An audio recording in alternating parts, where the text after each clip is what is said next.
Psychoanalysis has two broad applications: clinical application and non-clinical application.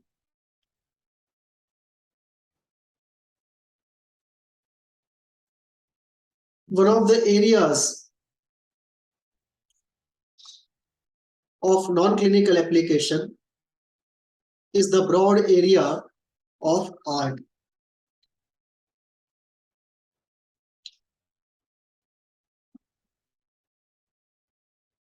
I will discuss today how psychoanalysis can be deployed for this non-clinical application.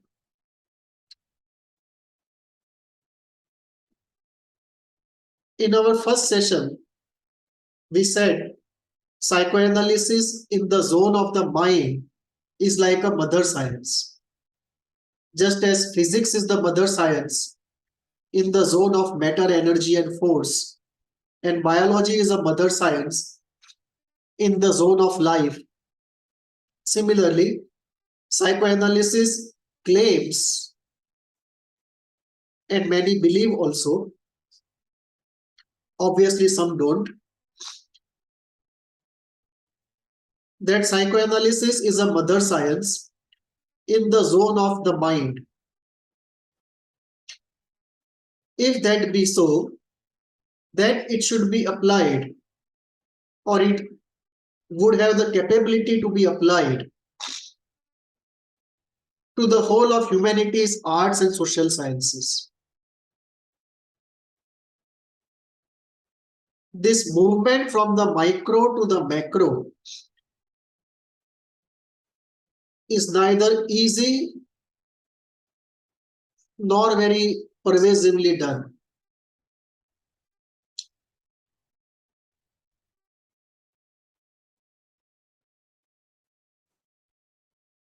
However, psychoanalysis is a very powerful theory of the internal world, and therefore it is just that we apply it to humanities, social sciences, and arts.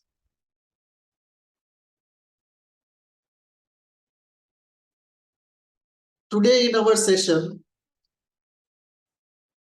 in a concise way,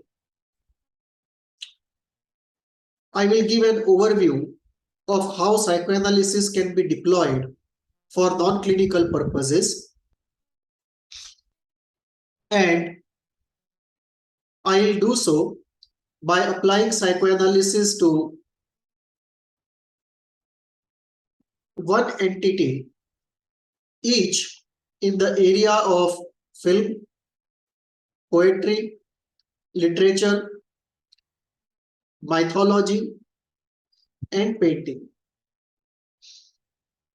So I'll take the word art in a very broad sense, not art to mean performing arts, but broadly to represent as a category in the whole of arts, humanities, and social sciences.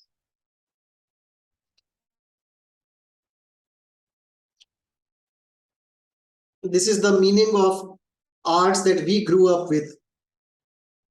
When I grew up, an arts college would mean a college which has all these departments.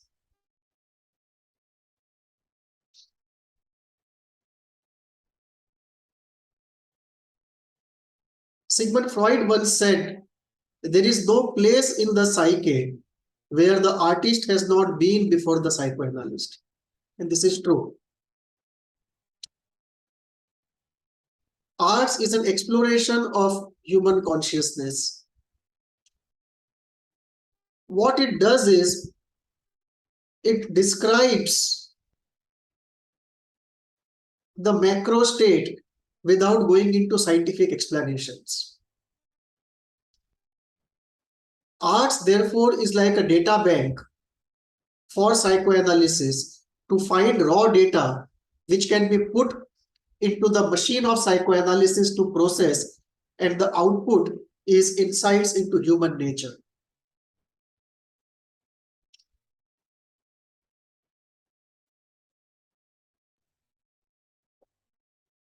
In an ontological sense, this is also true because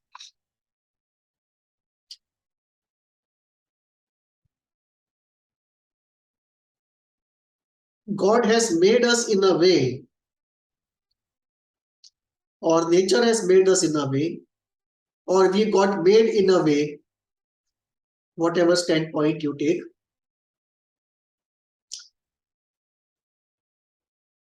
What we find in our unconscious is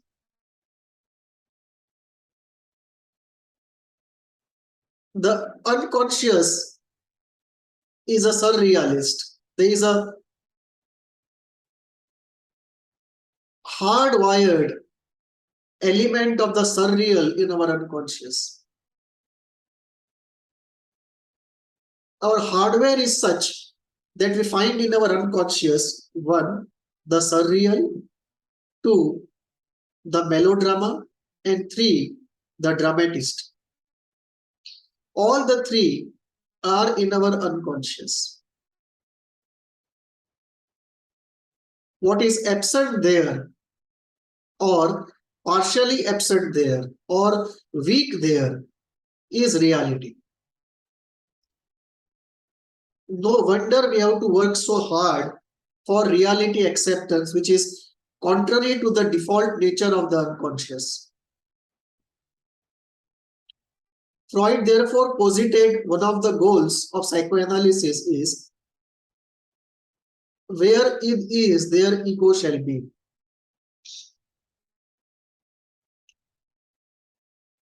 So we see what is discovered as important and explained in psychoanalysis.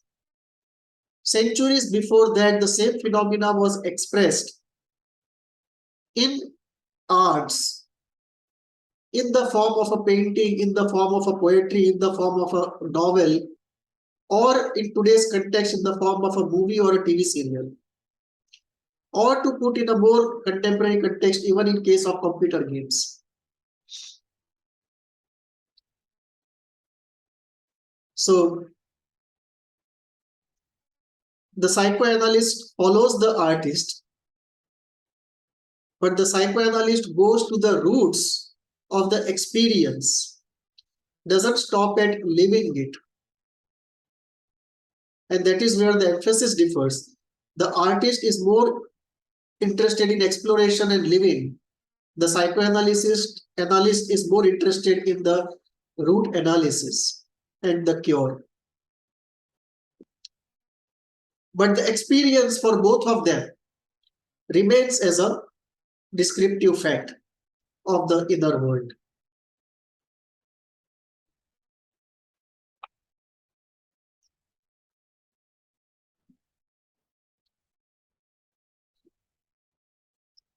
Psychoanalysis and arts.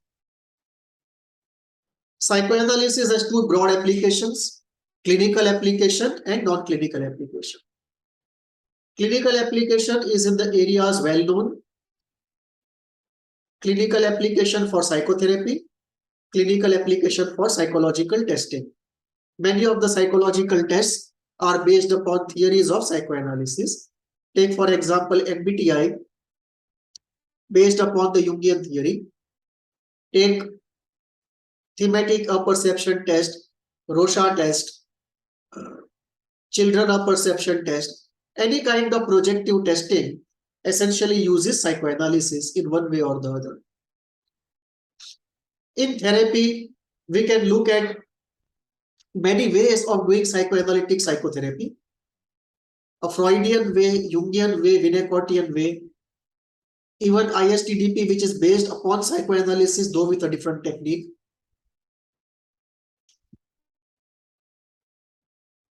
So psychoanalysis has two broad clinical applications, psychotherapy and psychological testing. Psychoanalysis also has non-clinical application in the areas of art, management, history, mythology, films, literature. The broad area of non-clinical application of psychoanalysis.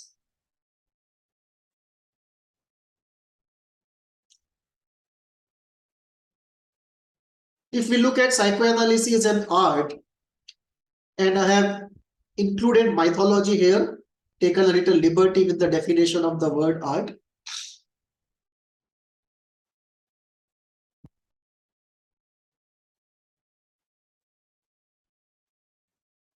I will explain today how non-clinical application of psychoanalysis can be done.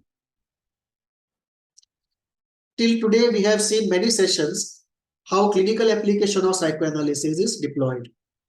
Today, I will take up one example each from the area of painting, poetry, film, literature, and mythology to illustrate how non-clinical application of psychoanalysis can be done. In the area of painting, I have taken up one painting by Salvador Dali.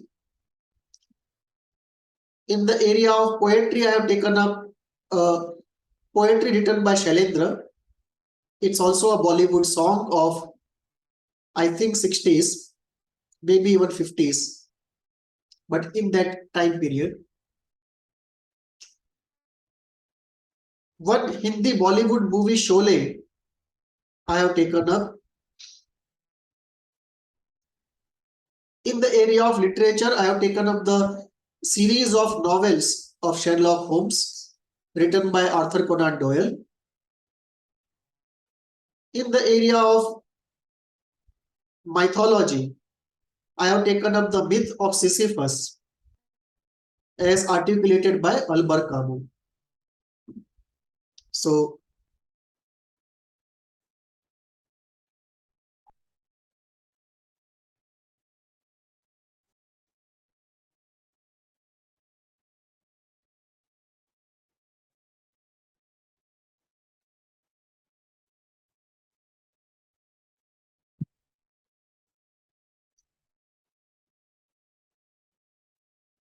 we'll take up one example from painting, one from poetry, one from film, one from literature, one from mythology.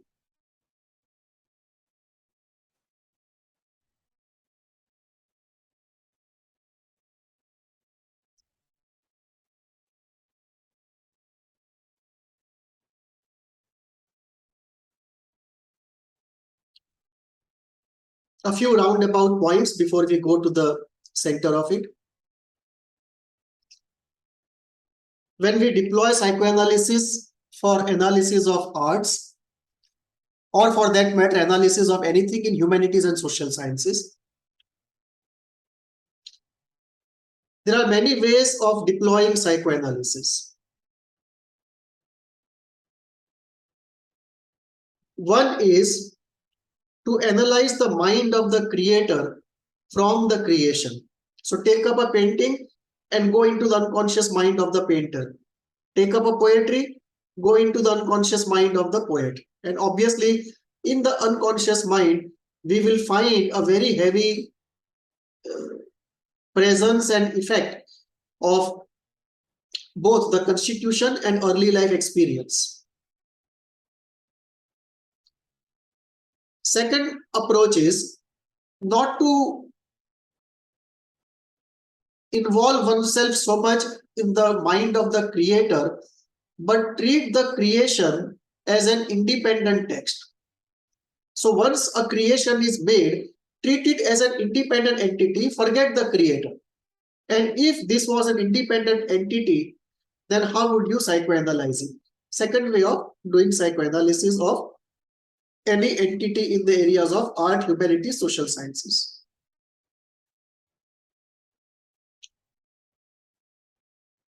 There is another choice you make while deploying psychoanalysis for our purpose.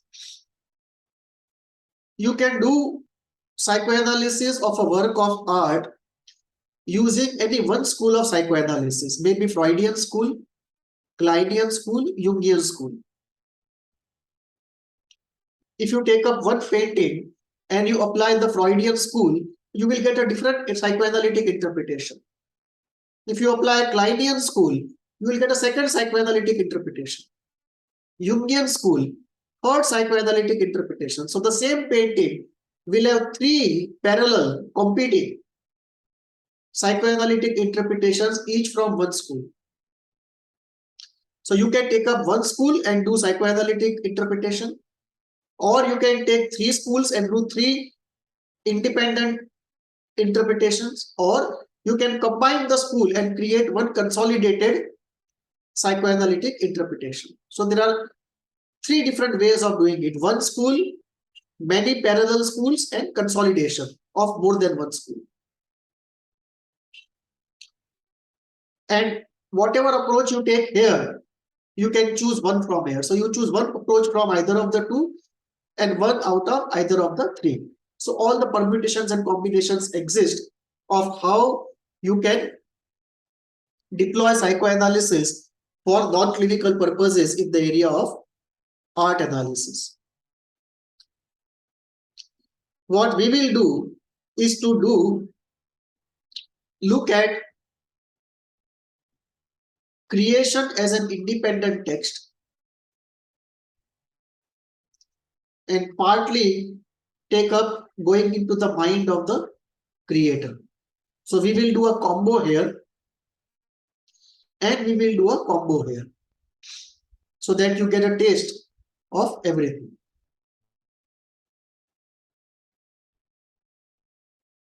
So we will be deploying multiple schools of psychoanalysis here, and we'll be deploying both of it. At times we'll treat it as an independent text, at times we'll go into the mind of the creator. Some limitations and disclaimers.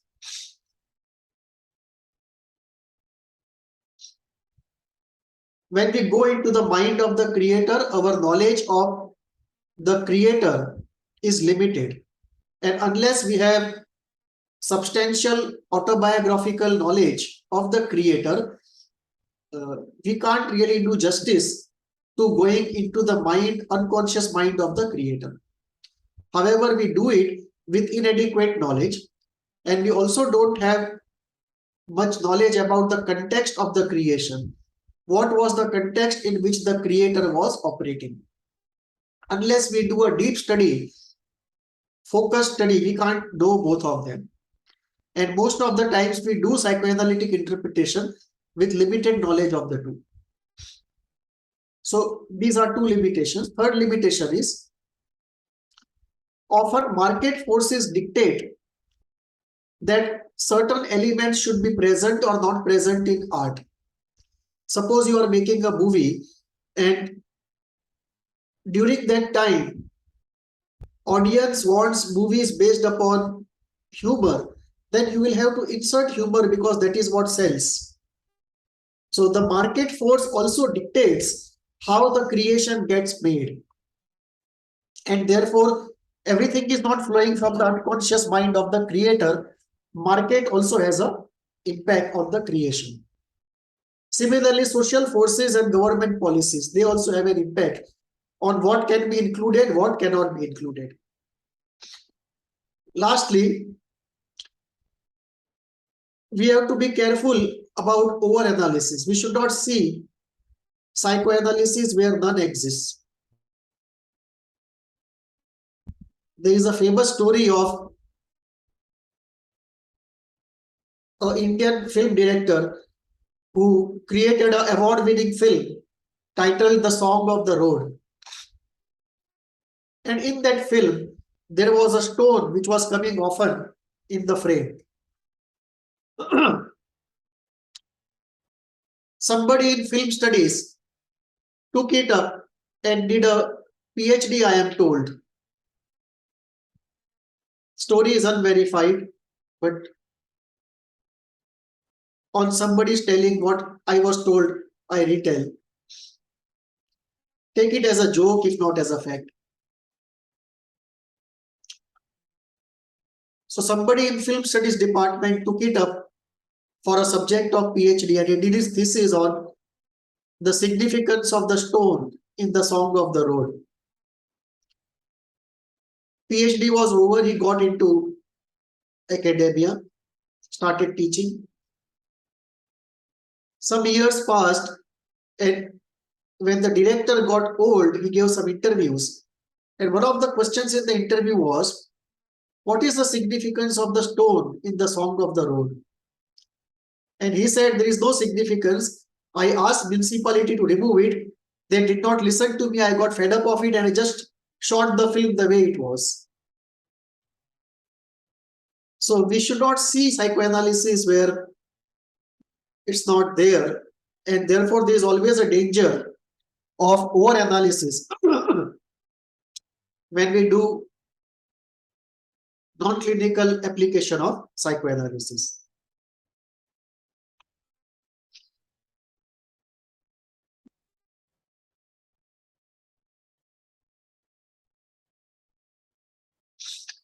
Let's start with the first application of psychoanalysis to painting. I have taken up a painting by Salvador Dali, The Persistence of Memory.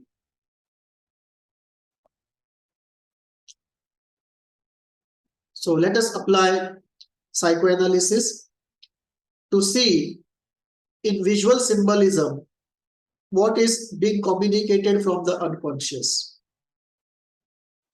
Obviously, the visual symbolism is not communicating something very conscious, something rational, something prudent, something from reality. It's a very surreal, dreamy painting. And obviously, it's communicating something in symbolic language, in metaphorical language, in visual language. And it's communicating something which is half said, half unsaid, a communication from the unconscious.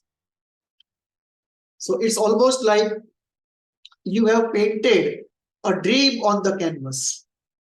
And we are doing dream analysis as we do analysis of this painting.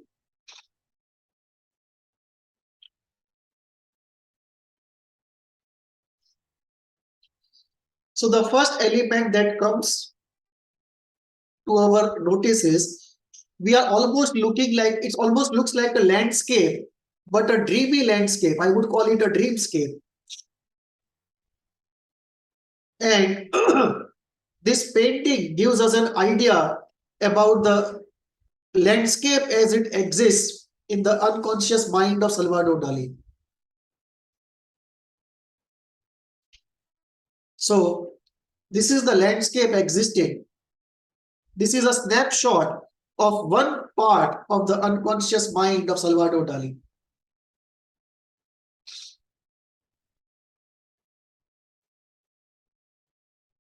In the painting is the dry tree. This is the dry tree.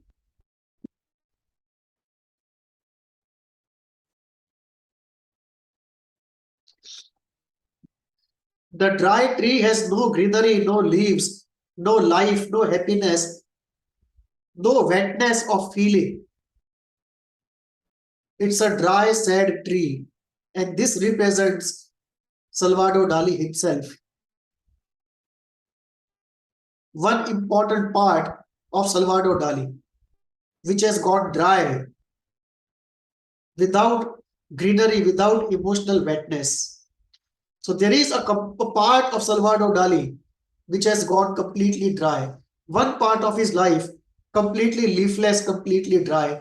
And obviously is referring to the emotional part, a very deep emotional part of Dali himself.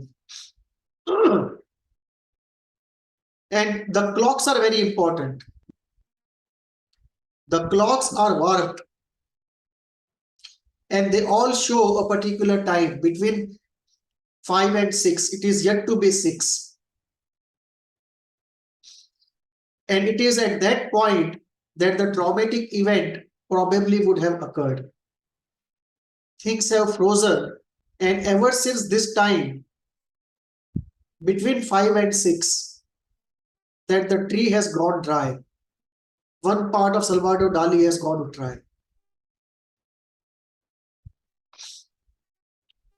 And we are looking at the Oedipal age of 5 to 6 years. And in that Oedipal age of 5 to 6 years, the arrest has happened. And the dryness is there. On the dry tree, we find this communication which tells us when the tree went dry.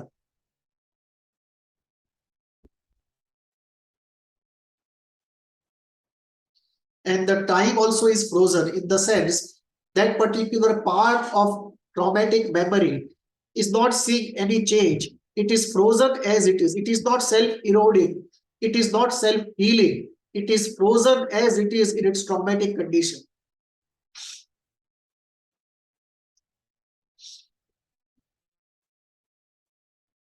So ever since that time, a part of Dali has gone dry. And what was the traumatic event is shown here. It is the Oedipal event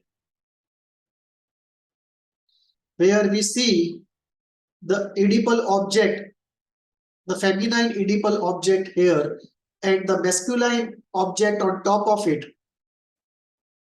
but not shown fully, symbolized, signaled.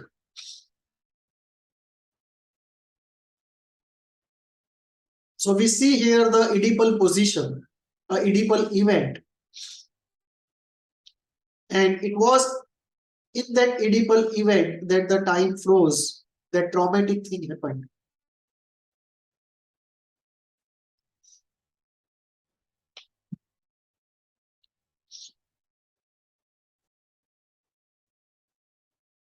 Very importantly, this Oedipal event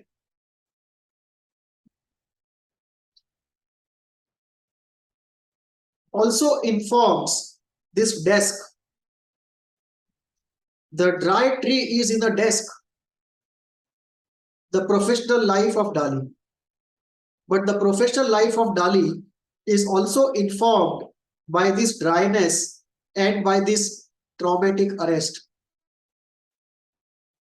The time of the traumatic arrest, that clock spreads over the professional life also.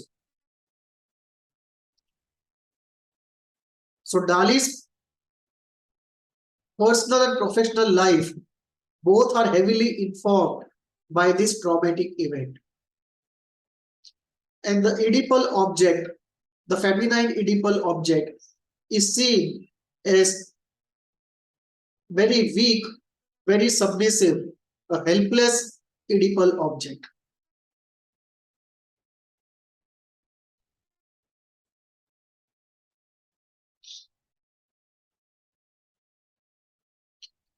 So what Dali has lost is the lively, devoted mother. In that Oedipal event, he has lost the lively, devoted mother. And with that liveliness, a part of him has become this dry tree. And as a reaction formation to this is what we see, the euphoria, the effervescence, the color that Dali throws out in his everyday life, more as an act of compensation to balance this sadness, this dryness inside, this lack of color inside in one part of him. And he balances this lack of color, this lack of effervescence, this lack of emotion by very deep and vibrant colors elsewhere in the painting, similarly in his life.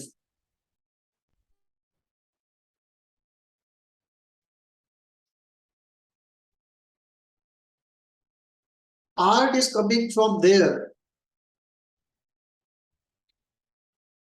I'll come to it in a moment. We also see the depiction of the ego and the oceanic state in the painting. This island or this small mountain, this represents the ego. And we can see the oceanic state, the ocean, which is a pre-ego state. And the ego has emerged rock solid. So much of the ego is rock solid. However, there are some parts of the ego where there is a fear of the ocean, the oceanic state. It might breach the banks and flow in. And these defenses are created, these walls are the defenses to prevent the oceanic state from taking over the psyche and fighting with the consolidated ego, or even try to damage it or drown it.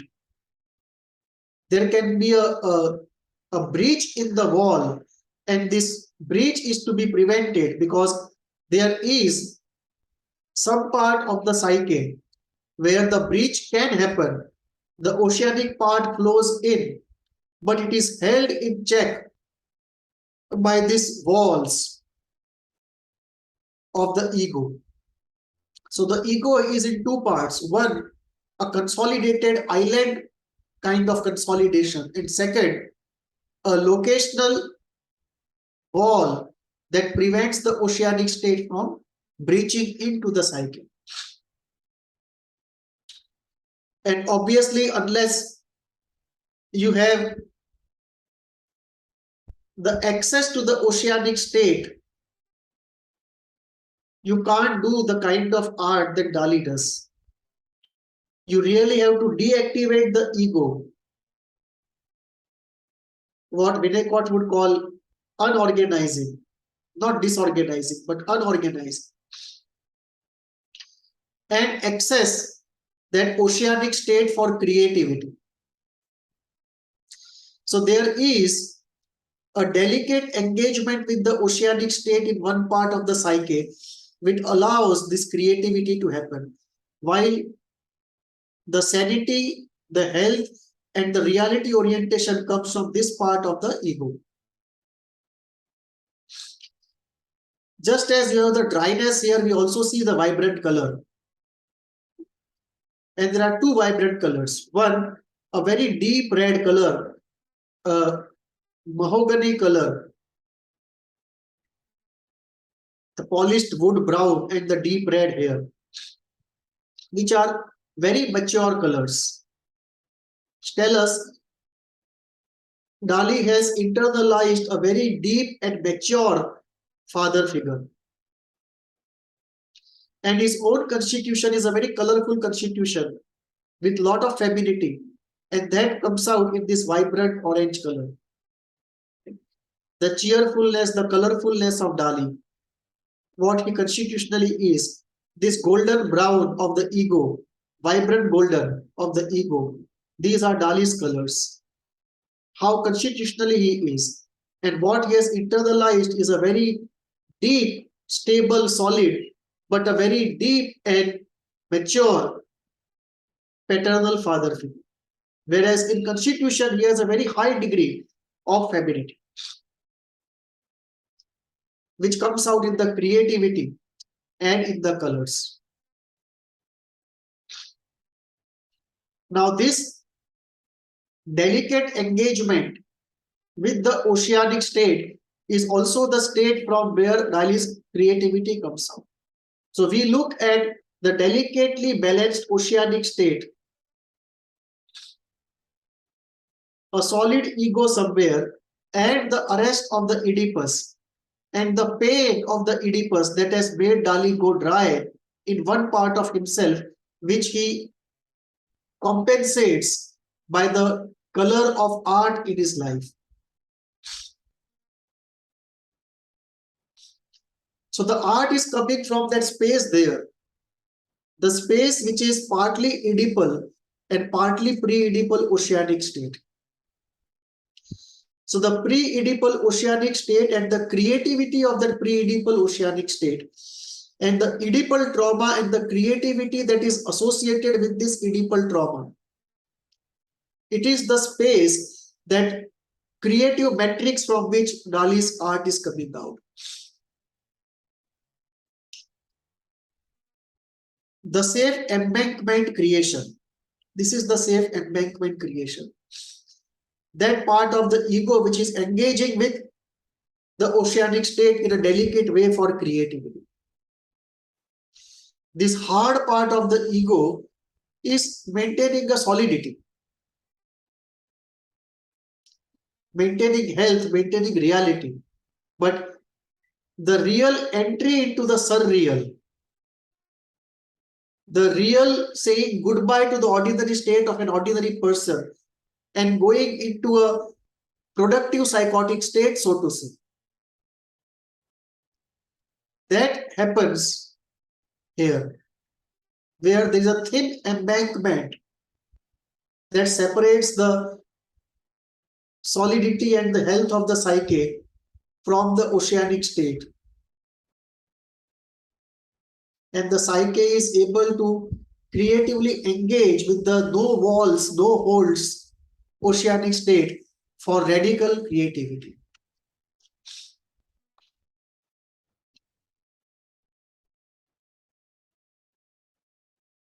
What else do we see in the painting?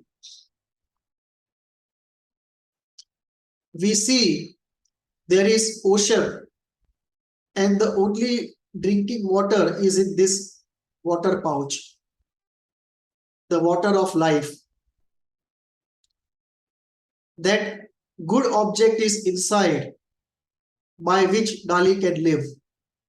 The object of survival, object of dependence, object of life. The object that can quench the thirst of all types.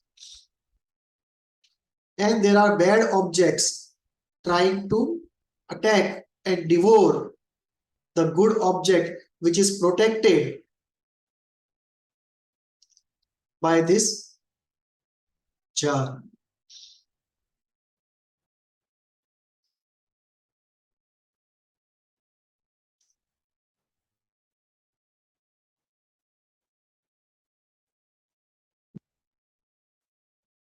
The jar is the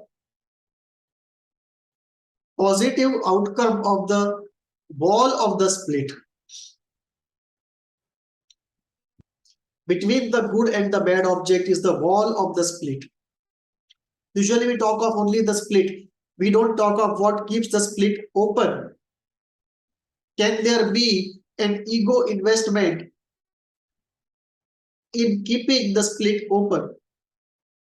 And we come there to the deeper discussion of the Kleinian concept of split. The traditional understanding is split is all bad, depressive position is all good. This is a very amateur position. It's not really deep enough position.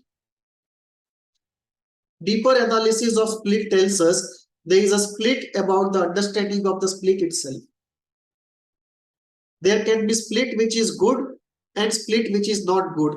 There can be depressive position which is good and depressive position which is not good. One of my sessions, I think it's a lecture on technique, I have dealt with different kinds of splits. Good split, not good split, creative split, not creative split, splits which remain open and don't close, splits which just don't open up. The split just does not happen. Another kind of problem. And splits which alternate. You say something alternately as good and bad, or splits which open and close very fast. You can look at those different kinds of splits. We won't go into it here. But what we see here is the split is open, but the system is able to create a good protection for the good object. However, the good object is under attack of the bad object. Well protected but under attack, which means the split is open. And we see here in case of Dali that we see the positive aspect of the split being open. Had the split not been open, so much of creativity would not have come out. So we see the purpose of pathology here. And we see here the split is open and it's a good split, leads to creativity. However, the terrifying torturous entities are also there in the unconscious. We see here this terrifying torturous entities, the bad objects, which will devour you torturously.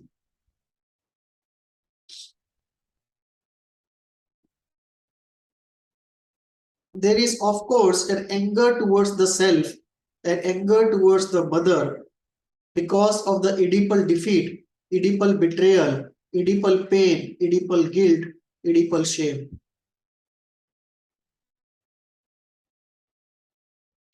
And all of it will also lead to contribution towards narcissism in Dali.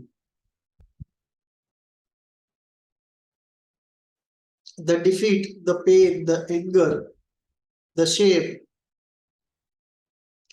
the helplessness, the powerlessness. There will be, if defense is working on it to get on the other side, from the valley you jump to the peak. You can see my valley junction model of how early life object loss or unresolved Oedipus contributes to creation of narcissism. So there is anger towards the self for not being strong enough, courageous enough, lucky enough, and towards the mother for betrayal, for helplessness, for powerlessness. And there is a lot of anger and pain, guilt and shame, powerlessness and inferiority, all of which will call for strong defensive work, mostly of reaction formation nature, leading to outer elements of personality. There is solidity and maturity, the deep red solid soil, internalization of a strong, stable paternal figure. There is a colorful life, the painting is full of color, and there is compensation of this inner dryness, inner colorlessness by this outer color. Inner emptiness filled up with these surreal events. Emptiness, a longing that cannot be touched, but on which only defenses can work. The core itself remains untouched, difficult to touch. It's like very early life object loss, very early life loneliness, emptiness, very difficult to touch and transform. Most of the times, defenses work on it and we get to work on the result of those defenses. But to give up those primary defenses is extremely difficult.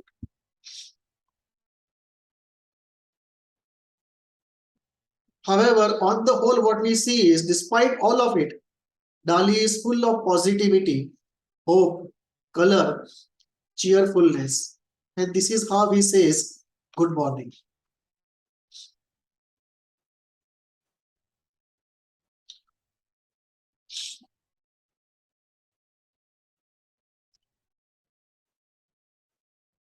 We can see this surreal landscape, which can be seen both as morning or evening.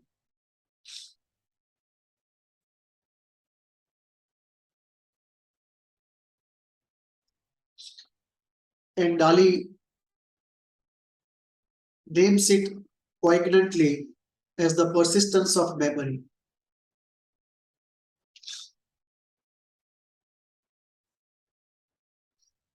There is a persistence because everything is frozen at this time. There is an arrest, too deep an arrest to really move on by itself unless you really work on it hard.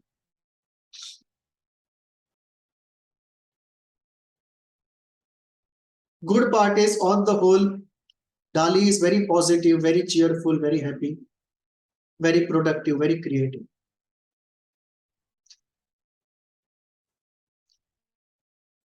The constitution is very positive, very colorful.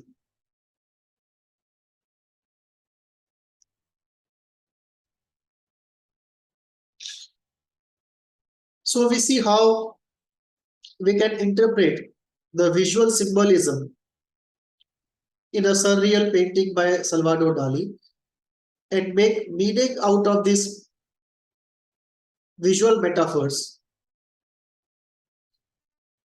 using the concepts of various schools of psychoanalysis, and how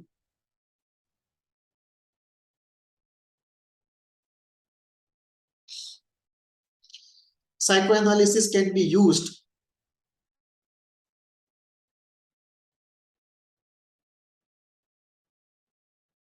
for reflection on art. One more point: the absence of the father figure here in the Oedipal scene and its communication only by a symbolism has two elements to it. One is the avoidance of pain, helplessness, powerlessness, and shame of one's own defeat. And second is anger that leads to annihilation by absolute omission.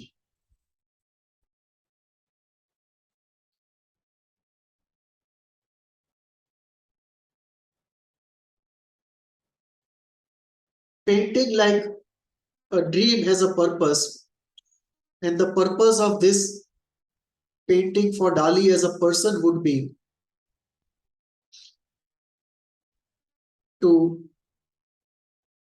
revisit, engage, and work through inner life, early life events, pre-Oedipal and Oedipal.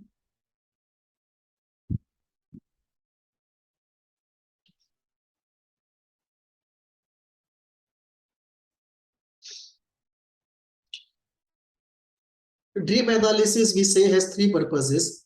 One, to know oneself. Second, to heal oneself. And three, plan for future.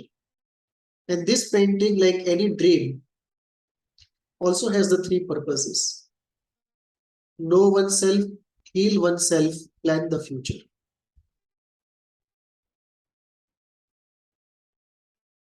Psychoanalysis helps us to achieve all the three objectives with analyzing the painting using psychoanalysis.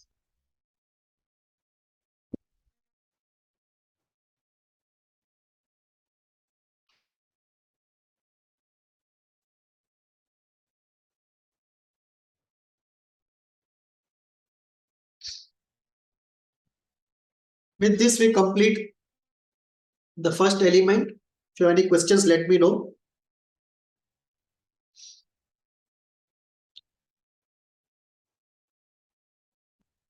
Second entity I have taken from the area of poetry.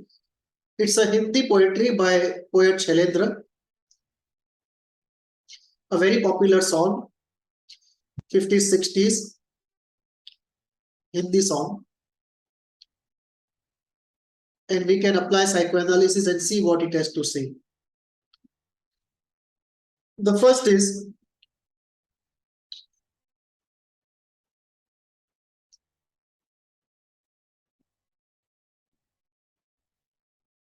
this is in Hindi, so those who don't know Hindi might find it difficult.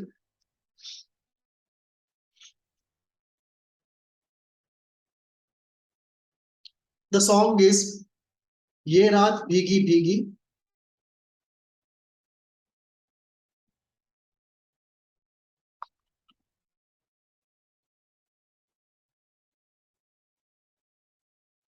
ये मस्त फिजाएं उठा धीरे धीरे वो चांद प्यारा प्यारा.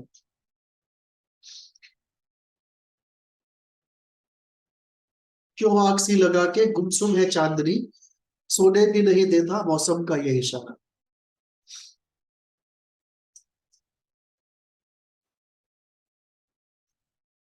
It is a song of the unconscious, And if you see the way it is picturized, we see two layers. The first layer is on the surface. If you look at the poetry itself, the first two couplets, this part, it's a typical romantic song. The setting is romantic. The man has found the right woman and the woman has found the right man.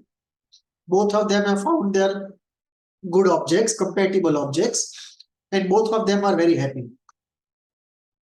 So on the surface, the first layer is, it is a event of love, happiness, exhilaration, ecstasy, having found the good object, and the whole situation because of the weather is also romantic. It's a romantic time. This is what the first two lines tell us, and this is what, objectively speaking, it should be. When two young people find their compatible good objects and they are extremely happy, and that exhilaration of love, this is how the state should be, and this is what the first two lines express. ये रात भीगी भीगी ये मस्त फिजाएं, they tell us the setting is very romantic.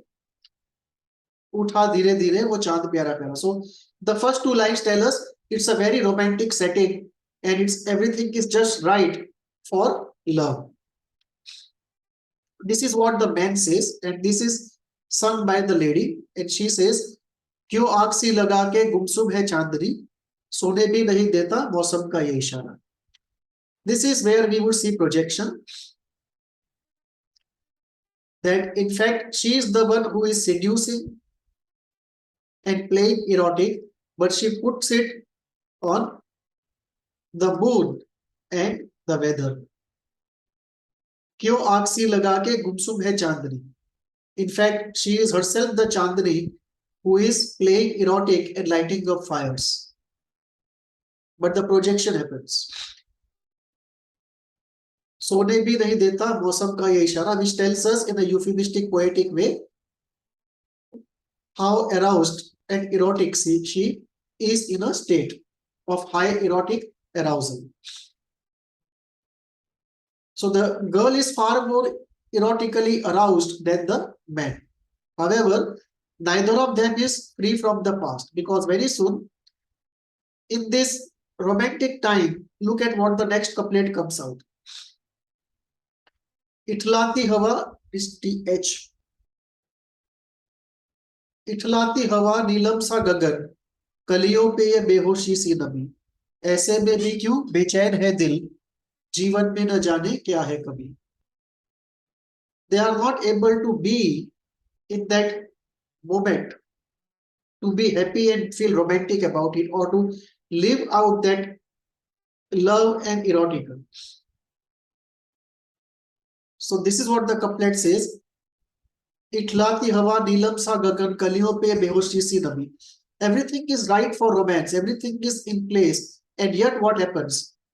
ऐसे में भी क्यों बेचैन है दिल, जीवन में न जाने क्या है कभी. The heart is not in peace, not at peace, and you still feel something is missing in life. You thought something was missing in life and you found the person, but even after finding the person, you still feel something is missing in life. There is some thirst which cannot be quenched, some emptiness which cannot be filled. Obviously, we are going to early life experiences which cannot be filled up by later life experiences. And that past is so strong, it's not allowing you to be in the present, it's dragging you in. One part of you is preoccupied, pulled by something from behind.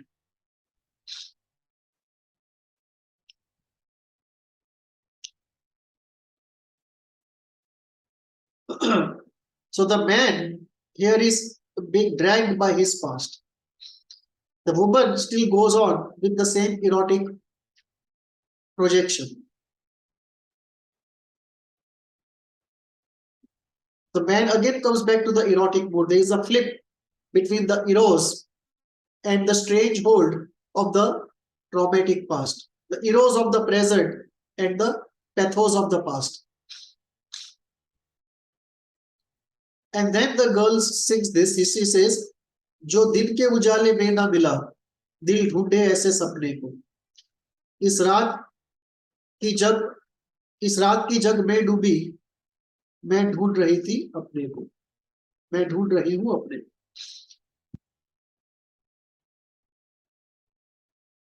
What could not be had in the daytime, the heart searches for it in the dreams.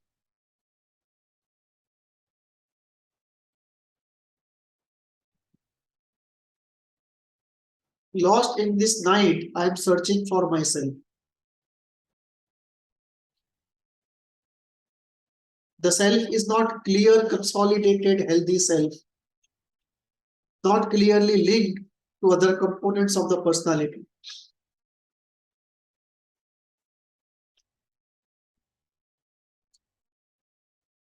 Neither of the two can be in that romantic, erotic, happy state for a long time. Both of them are pulled by their pasts.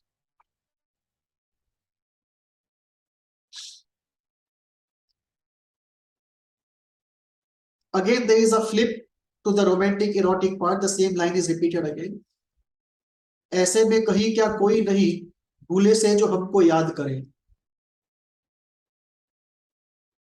So the story of object loss comes in. एक हल्की सी मुस्कान से जो सपनों का जहां आबाद करे. So both of them are still searching for that somebody, which they thought it would be each other.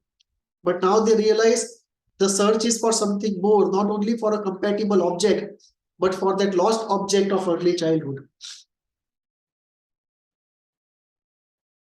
That omnipotent good object of early childhood, whose single smile would lighten up the whole world of dreams.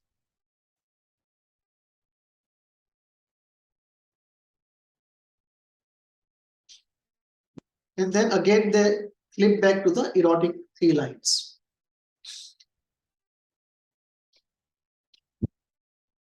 So what does the song of the unconscious say?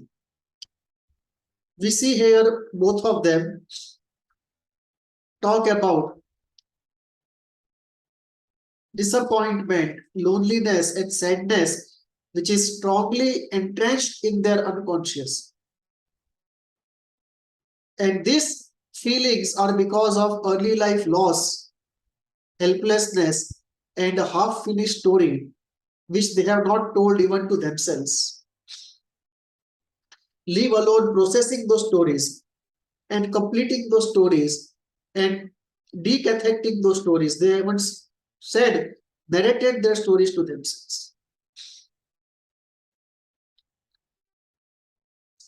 The song, however, also is a song of hope and love, even as they are partly lost into themselves, because the moment they are lost into themselves, very soon they flip again back into the present. So both of them have quite a strong, healthy part, which wants to live in the present and not be lost in the strange hold of the past. But the strange hold of the past does have an intrusive strength. It's almost a 75-25 kind of situation. 25 is pathos and 75% is the healthy part, which is acting out, or rather living out, the present, eros. There is a strange hold of the past. Both of them cannot be in the present, cannot let go of the past. They cannot fly in the present moment when it is the moment to fly.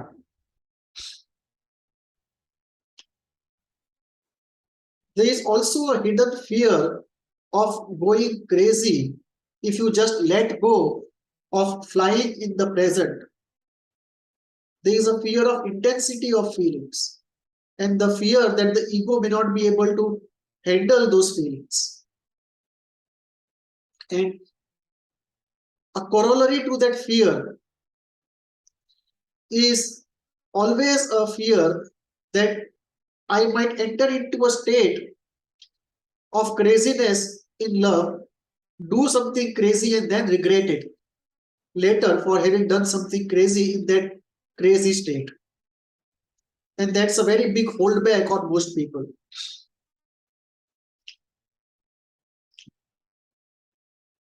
There is a weak application of exception and the rule principle here. Unconscious pathology of many people believes that good experiences are an exception, not good experiences are a rule. So they fear good experiences. They fear the end of the good experiences. And therefore, avoid either good experiences or full-blooded immersion and experience of the good experience. We see that here, but in a weaker form. Both of them actually are healthy enough to not get into this thing completely, but we see some finer light shades of it. On the whole, they are very healthy, positive, cheerful, and hopeful, with a very good constitution, which is healthy, positive, cheerful. However, we see an inability to connect with a good object and internalize the available good object without any hindrance. So, there is a hesitation of emotional closeness. Also a strange hold of the past.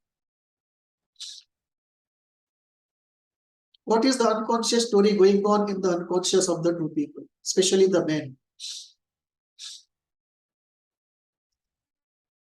The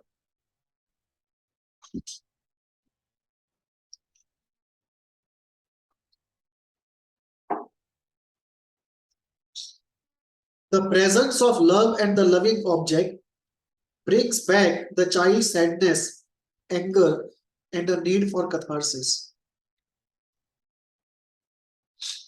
This happens to many. Desire for love not reciprocated creates pain and anger. When love actually is available, before it can be experienced fully, that sadness and anger comes out because it finds for the first time an avenue to come out.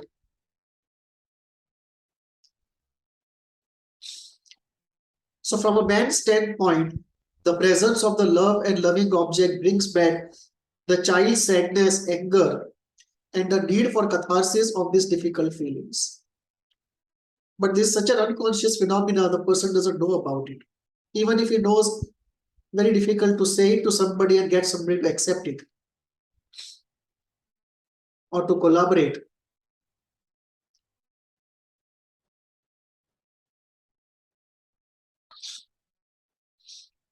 This is more the stuff of therapy rather than an ordinary relationship.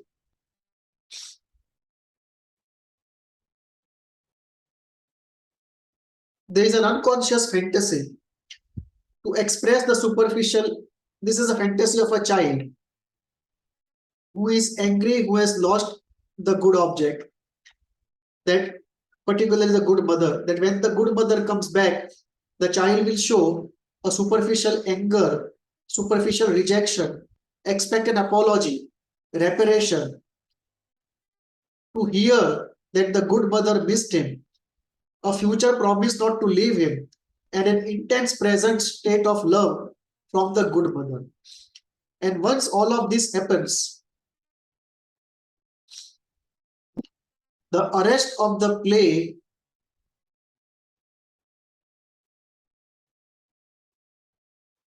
will liquefy.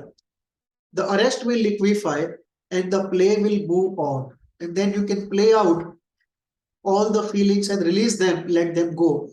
Detox the system and come back to health. Easier said than done, but it is as it could be said. But what we see here is definitely this unconscious, superficial anger of the child who has this unconscious story that he wants to play out, but he himself doesn't know this is the unconscious story that he wants to occur and play out. In a way, it's a great couple, very compatible couple awaiting individual therapy. If luck is good, it can be talked out, but rare, it's very rare.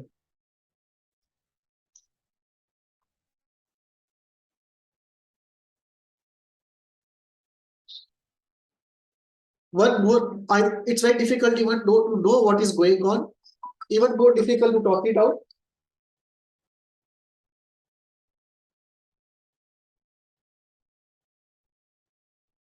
And even if you talk it out, often affective catharsis is so deep and difficult. Unless one is in a therapy setting, difficult to really work it through. But in some rare cases, it can happen.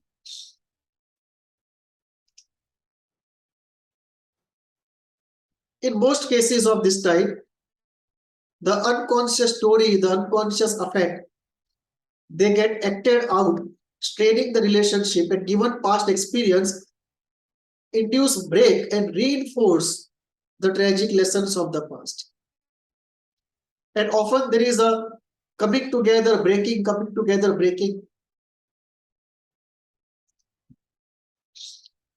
It brings me to my favorite phrase, YNT, you need therapy. And this can be said to any human being. So in the end, we say it's therapy time, hurry.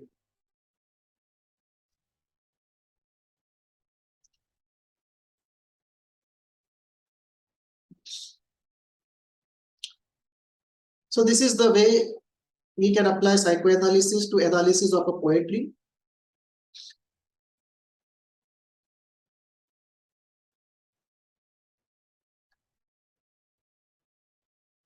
Coming to the third element, applying it to a film. I have selected an old classic Bollywood film, Chalet, very popular in its time.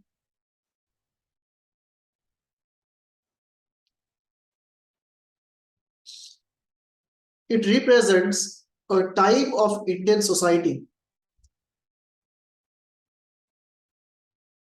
In my opinion, one of the best times Indian society ever has passed through. Almost it was like an optimum time where the old and the new were almost in a ideal proportion.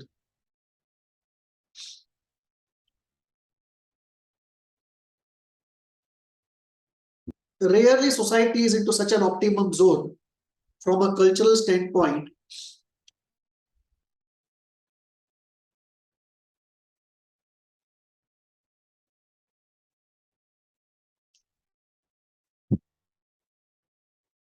This picture, this poster of the film is almost a tell-all poster. The film is about the two central characters, Amitabh Bachchan and Dharmendra, Jay and Viru, the two of them. The Thakur, played by Sanjeev Kumar, the villain, played by Gabbar Singh, and the two women, the vivacious, practical women, played by Hema Malini, and this deep, sad, idealistic woman, played by Jaya Bhadur. And the title of the film is Sholay, or Flames, Flames of Fire. And we see here the two young men completely free in their young days, moving carefree in the world. The story is The two of them are hired by this person whose family members have been killed by the villain and his hands have been cut off. To take revenge, he hires both of them to get this person live for him. And then the two of them fight this person, and most of the film goes in the fight. Towards the end, in the fight, Amitabh Bachchan sacrifices himself, and Dharmendra then catches this person, hands him over to Sanjeev Kumar, and he is able to take revenge. The vivacious practical girl is Dharmendra's lover. Amitabh Bachchan has a soft corner for this girl, the widow, the daughter-in-law of Thakur, whose husband was killed along with other family members by the villain, Gabbar Singh. The film has very good music, very good humor, very good acting. All the elements are absolute good quality. And that's what created one of the all-time hits. So let us go into it and apply psychoanalysis in a concise way.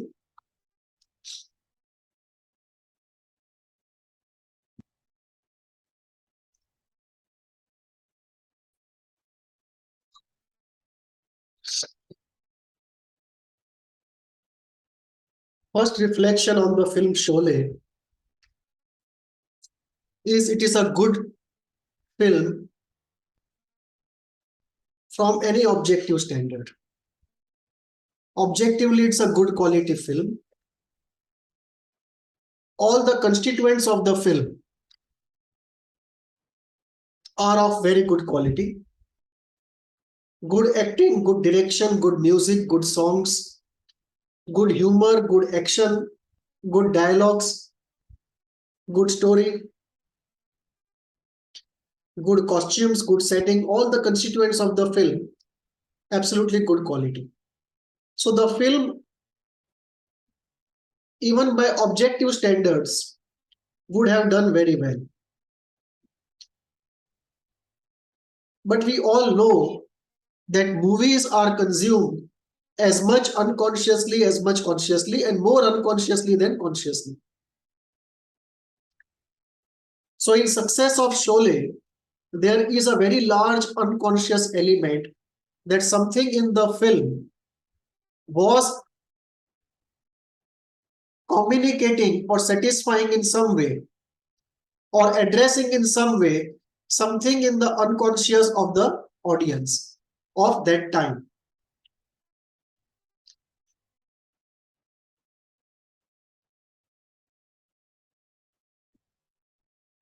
Apart from objectively being a good film and providing the audience what it looks for, the audience looks for humor, good music, good songs, good action, good direction, good sets, in all a good film well made. Sholay provides all of that, but from a psychoanalytic standpoint, what points come out? One, the film is rooted, it is still rooted in Indian village, Rampur.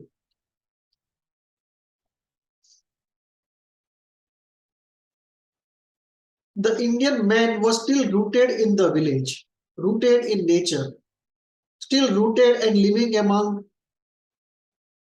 near rivers, near mountains, in a village setting, rooted in the community, rooted in the nature.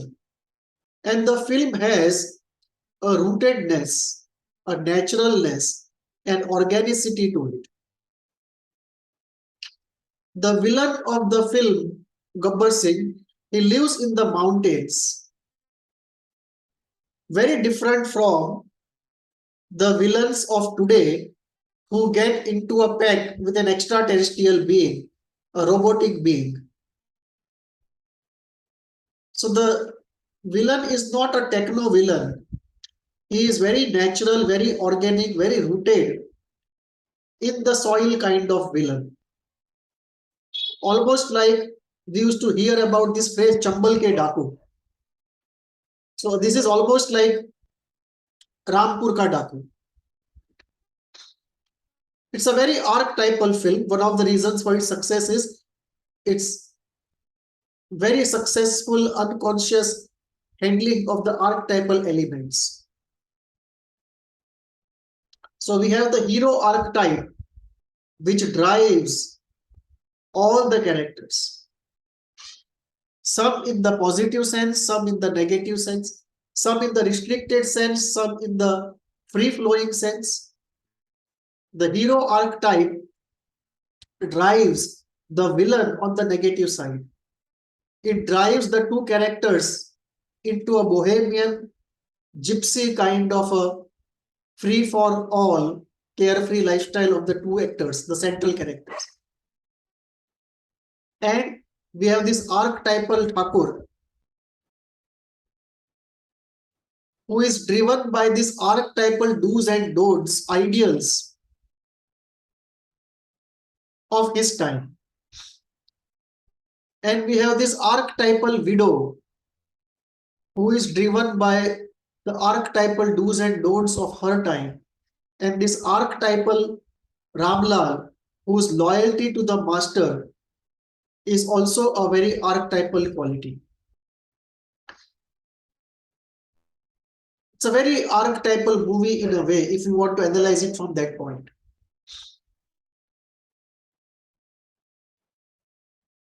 The songs, and particularly many of the scenes, they have the psychic touch. Mother used to say that Indian art has a psychic touch, which European art most of the time loses. What is psychic? What is psychic touch? For that, you will have to go into some reading of Sri Aurobindo and the Mother.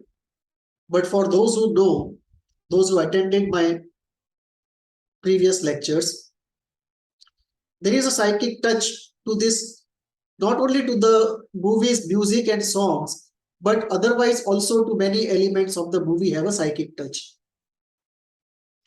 That's what makes it more likable from deep inside. Let us get into the analysis now. The title is Chalet, which means flames. And they are flames of aggression. And the flavor of aggression is revenge.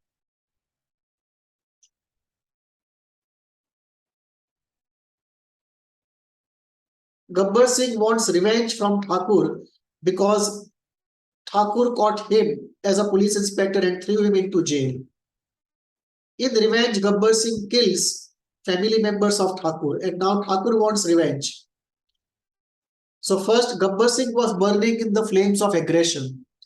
Now Thakur burns into the flames of aggression.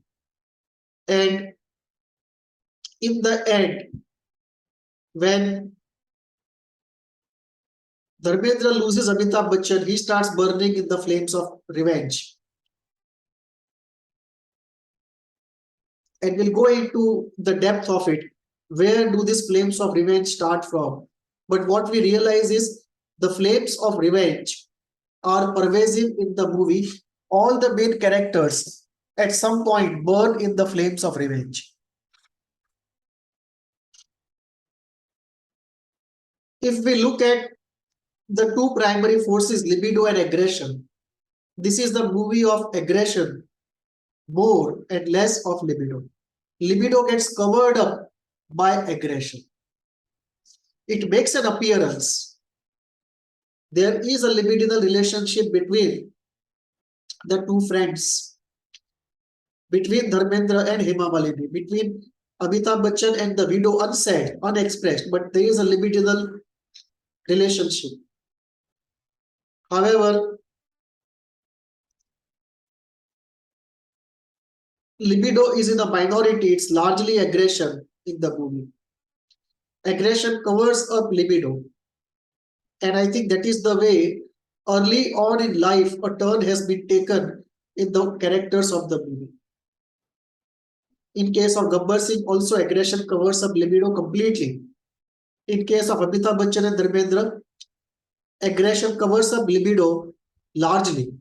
More in case of Amitabh Bachchan, less in case of Dharmendra.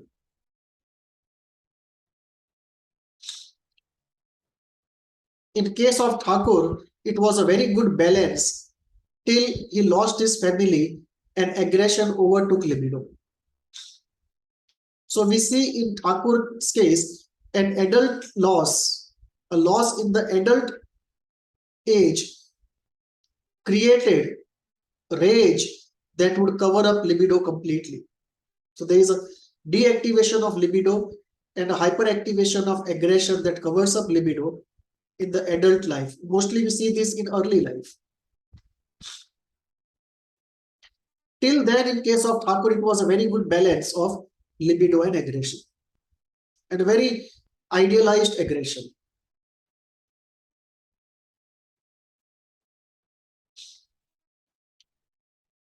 In a way, Thakur was at the ideal point where the bad object comes and disintegrates his entire world and the ego.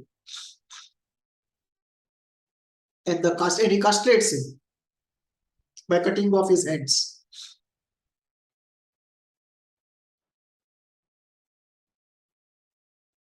Jay and Viru, the two central characters, they come across as sweet sociopaths. In and out of prison, compulsively on the wrong side of law, but not always on the wrong side of morality. Especially Amitabh Bachchan, more idealistic than the other partner. So they come across as sweet sociopaths who in early life, very early life, would have had good experience with the mother. They don't remember, neither of them remembers. They call themselves orphans. But there was a short period of very good experience with a good object before the good object left them. And then in order to cope up with life, they went into a sociopathic path. So they come across as sweet sociopaths, almost quarter sociopaths, whereas Gabbar Singh comes across like a complete psychopath, not just sociopath, but a complete psychopath.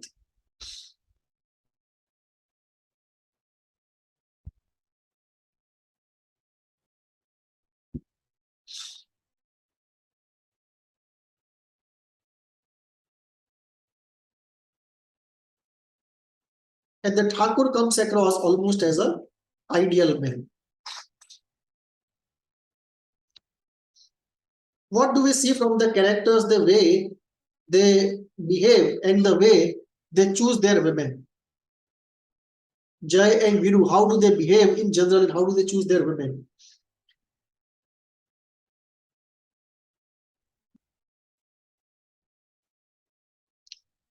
Dharmendra Viru, he chooses the vivacious practical Basanti, which tells us probably he experienced in early life a vivacious and practical mother. Whereas Amitabh Bachchan chooses a deep, sad, tragic widow, young but widow, tells us probably experienced a deep idealistic mother early in life. And that memory is still there, guiding his choices.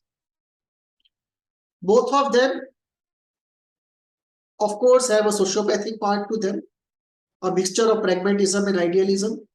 One is more pragmatic, the second is, relatively speaking, more idealistic. Amitabh Bachchan is, relatively speaking, more idealistic. What do we get from their behavior? We are looking at an early life object loss in case of all the three, Gabbar Singh, Amitabh Bachchan, Dharmendra, and lot of aggression because of that early life object loss. There is an object search. After this early life object loss and aggression, what happens? Both of them individually would be in search of some good object to fill up that loneliness and object vacuum and have at least some part of life of libido. In terms of Kohut, they were both looking for twinship, an ideal friend, because they no longer wanted a parent figure. Early parent loss They had already created a narcissistic position. I don't need a parent figure. But deep inside, the need for twinship and the need for object relations was there. So they settle for a twinship, the search of a friend, one dependable object. And they settle for what I call the austere minimum, the austere optimum.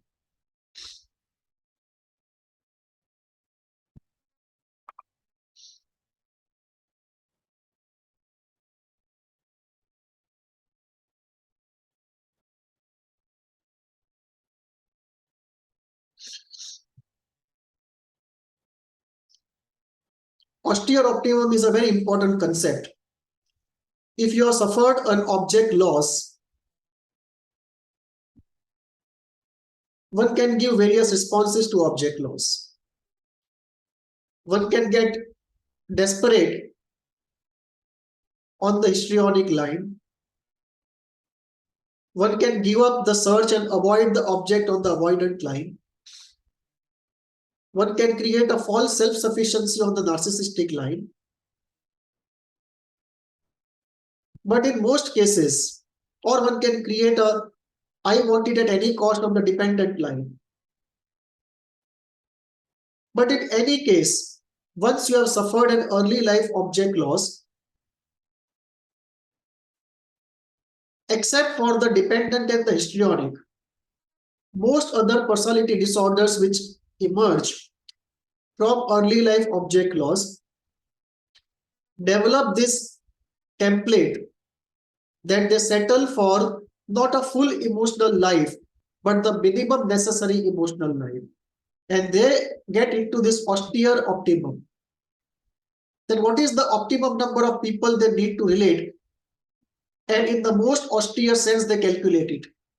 And they settle for this austere optimum.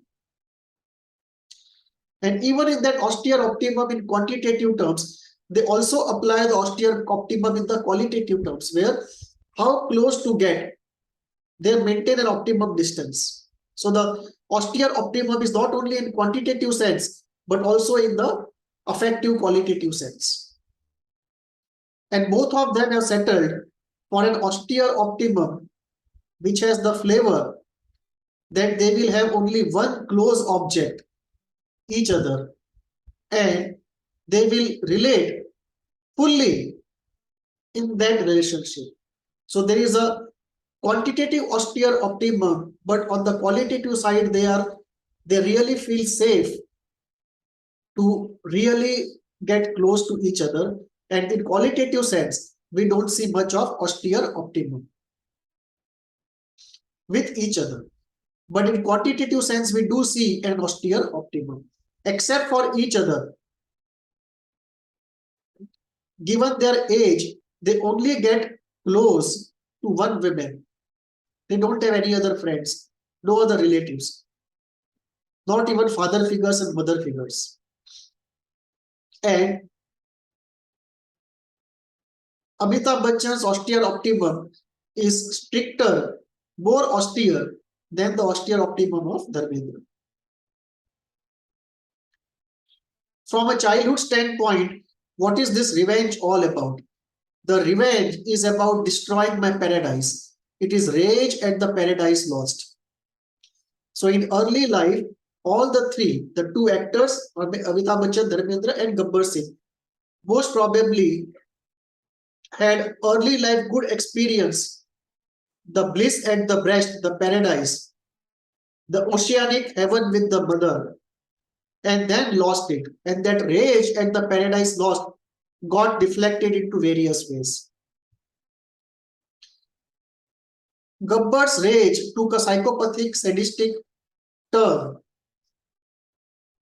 and he created a narcissistic paradise of his own, but it was a paradise for him and for others, a world of terror and sadism.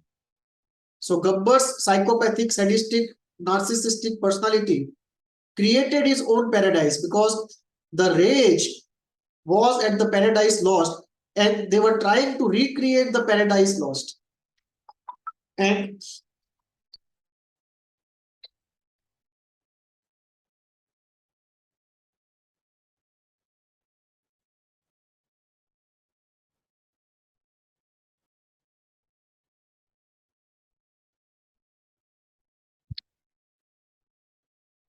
rage for the paradise lost, and the need to create a paradise again takes different turns in different characters. And this may have to do with the paradise lost of the script writers also.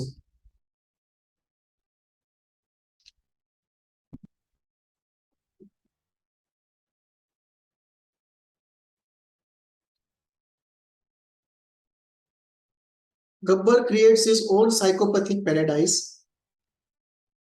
Thakur creates a paradise of his family and job.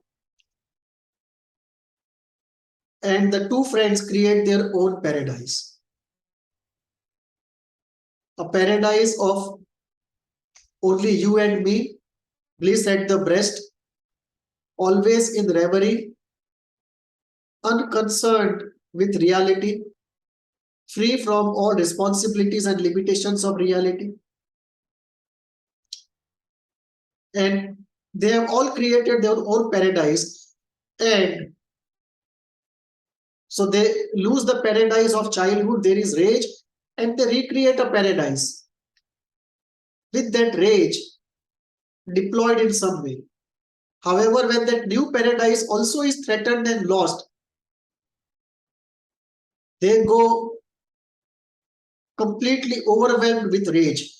So when Gabbar's sadistic paradise is challenged by Thakur,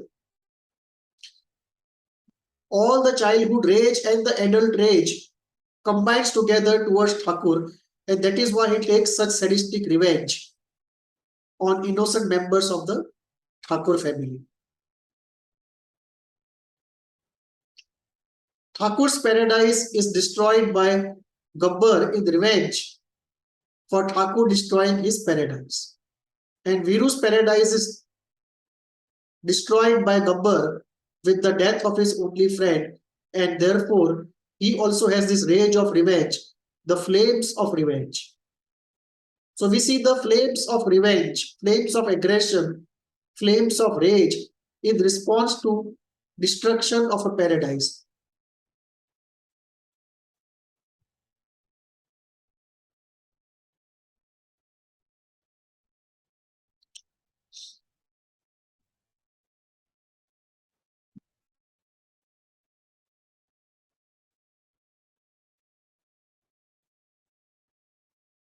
One more reading of the film shows it is a search of the freedom of the young, a search for Bohemia, a Xanadu, free from the limitations, suffocation, and the difficulties of reality.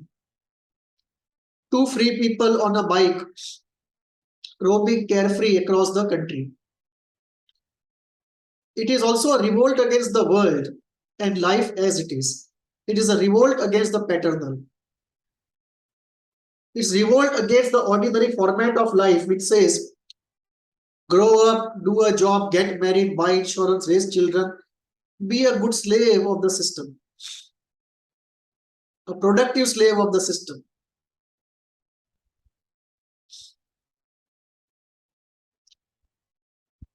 Positive way of putting it is to say, be capable of reality acceptance. Negative way of saying is to say, be a good slave of the system.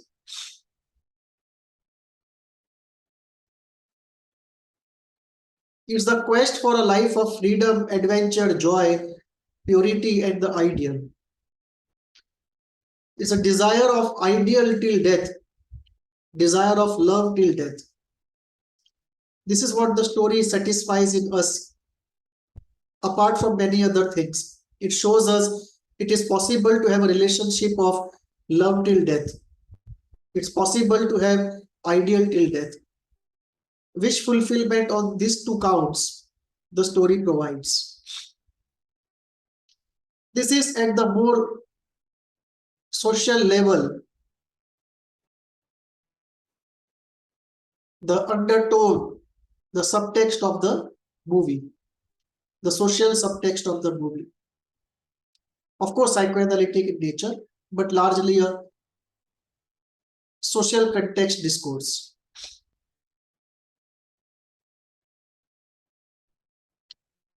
In a Puritan psychoanalytic sense, the bad object has castrated the good father. The bad object has killed the siblings. And one way to analyze it is to say, this bad object is the aggressive part of the writer that is projected out. And the writer disowns his own desire to kill and castrate the good father and kill the siblings. So writer's early life aggression, sadistic murderous desires get projected out in a creative way to create characters and events in the story. The story is an expression of rage, story of rage of paradise lost, of all the characters and therefore possibly also of the struggling writers who wrote the story. In the end, very interestingly, the more idealistic part, Amitabh Bachchan dies, and the more pragmatic part, Dharmendra survives. And this possibly also has to do with the lives of the scriptwriters themselves, that in the struggle, professional struggle and social struggle, the idealistic part of them was slowly dying and the pragmatic part of them survived. And there is a mourning through this story, rather an attempted mourning through this story of this sad event inside of them, the death of the hero and survival of the practical man. The pragmatic man hence lives with his wife and children. If you do active imagination and carry on this story further after the end of the film, so to say, how can you imagine Dharmendra living with his wife and children, remembering Amitabh Bachchan? Obviously, the only way he can deal with such a loss is by internalization of the person who is lost. There is no other way of dealing with such difficult loss. The pragmatic man hence lives with his wife and children, remembering his friend, the idealistic part who has died, internalized, put in the unconscious. And in all probability, the man would then tell stories to children or to friends or to others, and they would weave legends out of the person who is no longer there. And over a long period of time, everyone fades away. Thakur fades away. All of them fade away. The widow girl also fades away. One thing which is there, and everything fades away into time. Only the story of Rampur remains, which is then told generation after generation. And the legend is born. The loose end, the tragic end left tragic, unresolved, without a closure, is the tragedy of the widow. And that tells us about the tragic, difficult parts of the Indian society for thousands of years.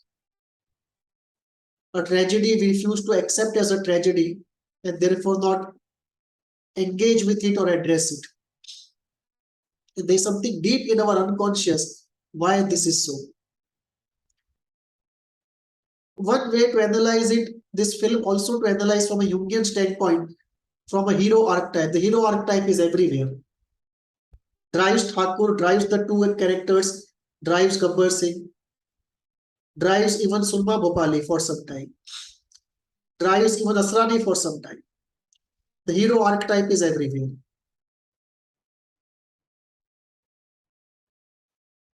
It tells us how strong the hero archetype is.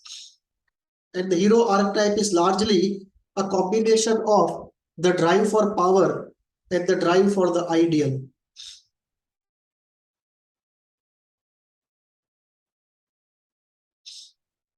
And this brings out a very important element, the significance of superego, which we underestimate on the healthy side, on the drive side, on the strength side, on the happiness and joy side, on the meaning side, and the drive for power, which we underestimate compared to the libidinal drive. Chalet resolves the rage of the paradise lost with death and revenge.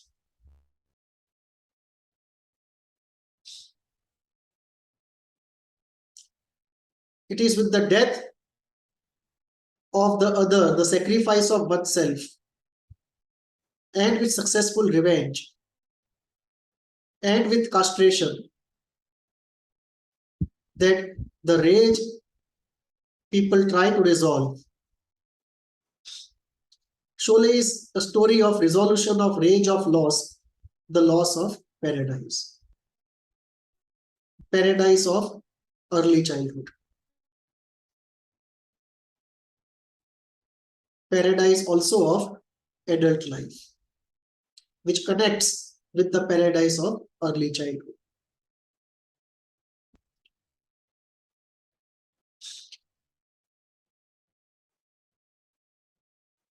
Concise deployment of psychoanalysis on the film. One can do comprehensive, elaborate engagement on this subject. It's a very rich subject, very rich film for application of psychoanalysis. Given time, we stop here.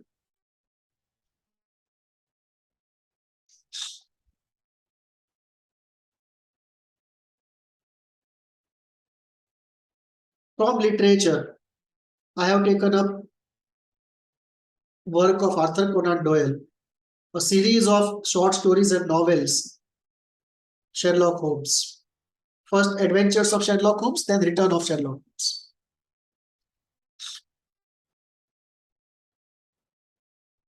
Sherlock Holmes is a detective living in 221 Baker Street. He lives all alone. He is a young man living all alone with his friend Dr. Watson, who also is alone.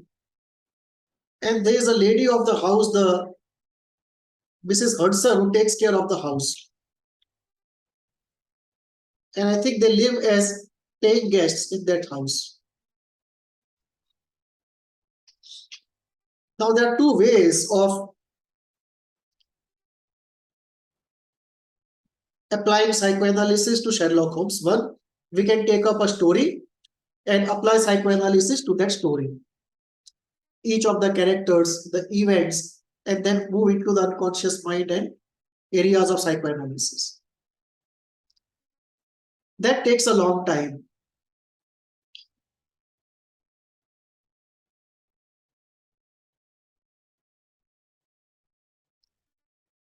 Students who are interested can see my video on one of the Sherlock Holmes stories titled The Scandal in Bohemia.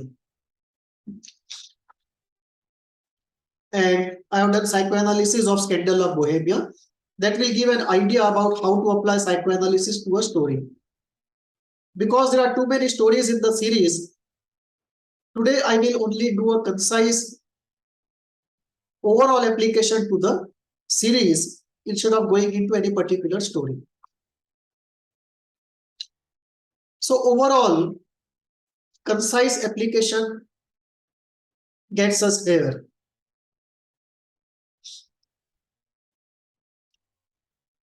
Sherlock Holmes lives all alone without a man in his life.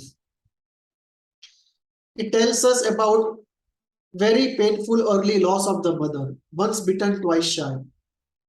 You don't have the courage to get close to a woman again. Mrs. Hudson takes care of the house. Sherlock Holmes, in a way, arranges for a half-obedient mother. He needs a mother figure, but he can't get close. So the only way he can get associated to a mother figure is professionally, where the other person is half obedient because you pay that person. and Mrs. Hudson takes care of the house and takes care of Sherlock Holmes. This is how indirectly we arrange for satisfaction of our innermost desires in the outer world.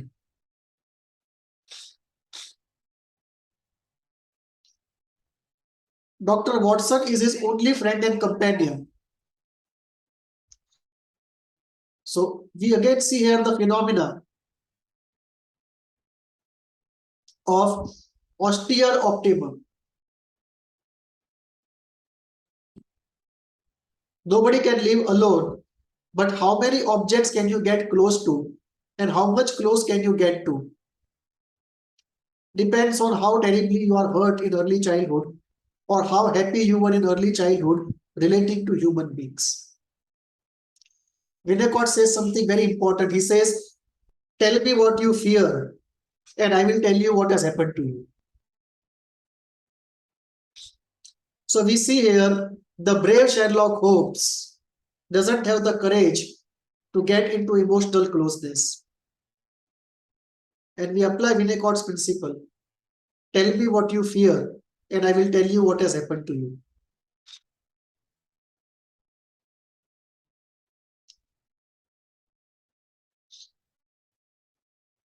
Dr. Watson also lives alone. He also is into austere optimum. But he is less into austere optimum than Sherlock Holmes. Sherlock Holmes is far more traumatized than Dr. Watson is.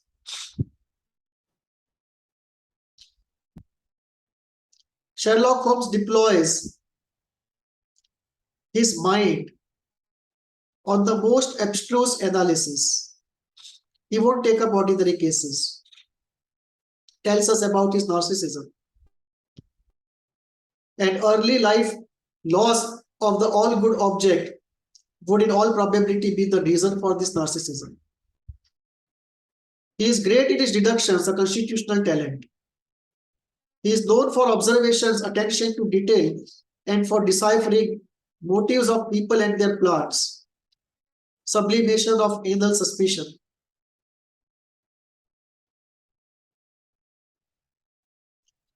You develop this when you suspect the mother, when you don't trust the mother, when you fear abandonment at any point, when you fear deception at any point, when you fear turning of the mother on any point.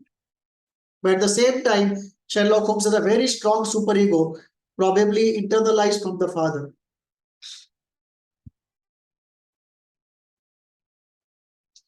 I think that's the only difference between Dr. Moriarty and Sherlock Holmes.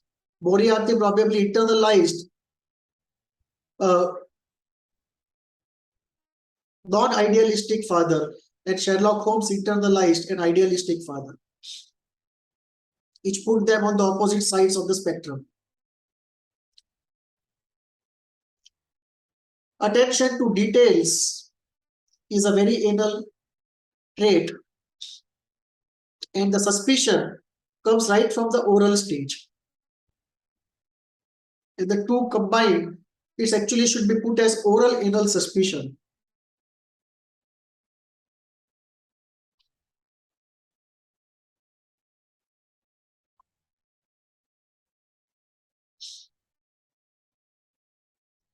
He can imagine most creative of cause-effect situations.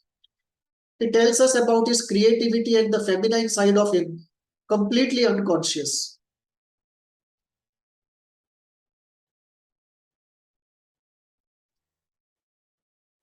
We have all masculinity on the top and the feminine creativity inside. It also tells us about a very self-assured ego, which can step back and allow this creativity to happen. It also tells us that there is a unique ability of delicately engaging with that oceanic freedom of the unconscious without fearing being overwhelmed by it. You don't run away into the structure and reality of the ego, fearing the freedom and the overwhelming potential, the psychotic potential of the oceanic unconscious. But that is where the creativity is, how you can delicately be in touch on one small part of this oceanic freedom and sublimate it into creativity. Of course, there is an epistemological process of doing it, and in the epistemological layer, the endowments and the talents come into picture apart from this process.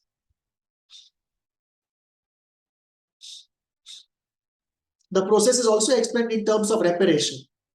The process of creativity can also be explained in terms of a natural urge, independent of all this psychic phenomena, as one of the fundamental motivations which cannot be reduced to anything other than itself. So all the three and possibly more psychoanalytic explanations of creativity exist. But to continue on one of the three, the delicate engagement and consequent sublimation using epistemological talents for creativity. This is what I see in this particular situation. When alone he takes to drugs, cannot bear object loss. Because internalization of a good, reliable, stable object has not happened.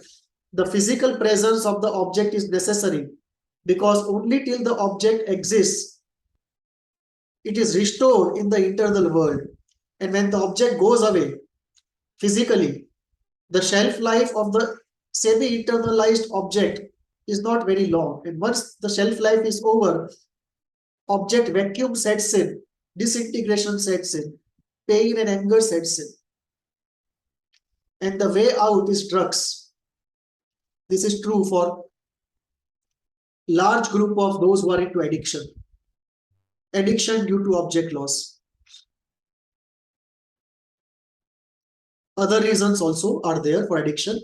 Those who are interested can see my video in the series DSM-5 and Psychoanalysis, the episode on addiction. I have listed out there different psychoanalytic reasons of addiction. He experiments with dangerous substances on himself. You can see the rage towards others and the rage of loss turning on oneself. And the meaninglessness of oneself, because there is no other, and part of one's meaningfulness derives from the other. And if with other no more present, part of one's relevance goes away.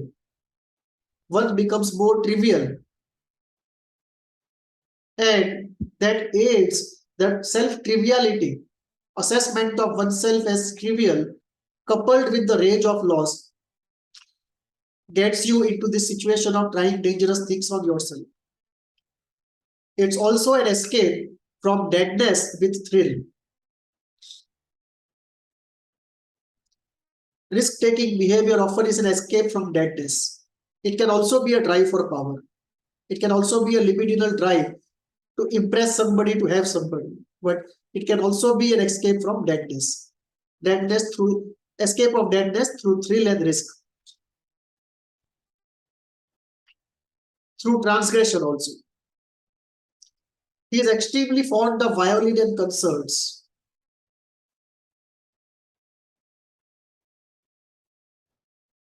Violin produces that very deep and profound sound that activates very depth of emotions. So he's a man of depth and profoundness. He's not a shallow person. He's not a happy-go-lucky person. Man of depth and profoundness.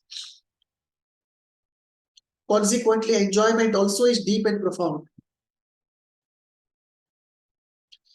He also works on the reverie torture continuum. This is true of early life object loss coupled with narcissism or dependence or both for a large group of people. The state after object loss is a state of torture. It's a state where almost you have fallen from the ground into the valley. And in the valley, the state of torture post-object loss is unbearable. So you jump from there onto the peak, and the peak is the reverie. And now you are on the reverie torture continuum, and there is no normal zone in between. You just either are this state or that state.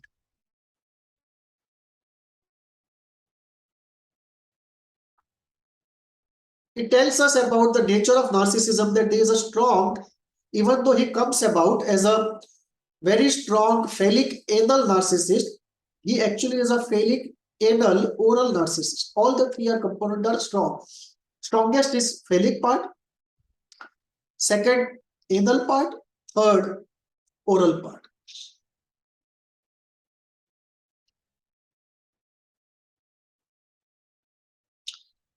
We see often after hearing a case, when he has to think very hard, he has to come out of reverie, and thinking hard is a state of torture. The moment he starts, is about to start thinking, he thinks of going to a violin concert, and then he says, no, I won't go.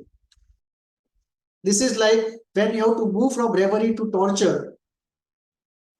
You again want to go back to reverie, but then the adult part of you tells you, no, you have to go into thinking and let go of reverie for some time. This reverie torture continuum happens in many individuals of high creativity, high talent, even high power.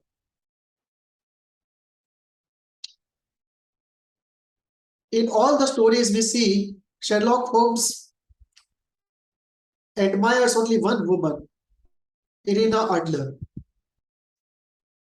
who is also a semi-criminal, semi-sociopathic woman. And that tells us probably this is the type of woman he saw in early childhood. And therefore, the healthy suspicion of everybody and everything. And this constant attention to detail because of the unreliable other. But he never expresses it to that woman or any woman, keeps her photo as a prized memoir. And there is a very strong fear of feelings, encountering one's own feelings, leave alone expressing it to anyone. Sherlock Holmes has chosen, rather created a special profession for himself, a typical narcissistic trait. Avoid competition, do something special, be alone. You are always on the top because there's nobody else. You are always special because nobody else does it. The profession is to catch criminals and bring them to justice. It is to punish the unreliable mother for her sins. He is still not done catching the mother and punishing the mother. Takes on the most bizarre cases. Doing something extraordinary, a narcissistic trait. Also, given his creativity and talent, it's befitting. Why should the most talented take up the ordinary? Pragmatically also is correct. He takes no credit. That also can be a narcissistic trait. Just as taking undue credit taking, hijacking somebody's credit can be a narcissistic trait. Letting go of credit can also be a narcissistic trait, an act of magnanimous greatness. It can also be guilt and shame that one doesn't deserve it, deep in the unconscious, and therefore one is not able to accept and enjoy the credit of the outer world. And it also tells us about some sadness inside, not done with yet, does not allow happiness, does not allow success to be accepted, appreciated, enjoyed. He is on the side of law in spirit, but he is free in letter. The oceanic freedom of the narcissist, the omnipotence of the narcissist is there. Often he breaks law when he feels it's right to do so. He is a law into himself, although on the side of law.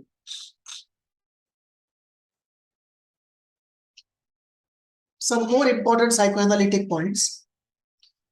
No character has parents or a mention of them, which points to early life pain of all the characters and therefore of the author also.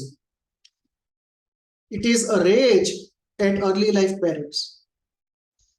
It is assassination, or rather annihilation by absolute omission, a way of expressing one's rage. All characters are single, unattached, and lonely for most of the times. And this tells us about possibly the inner state of the author himself. Only later in the series, Dr. Watson gets married. And Irina also gets married at some point, but Irina is not really the central character.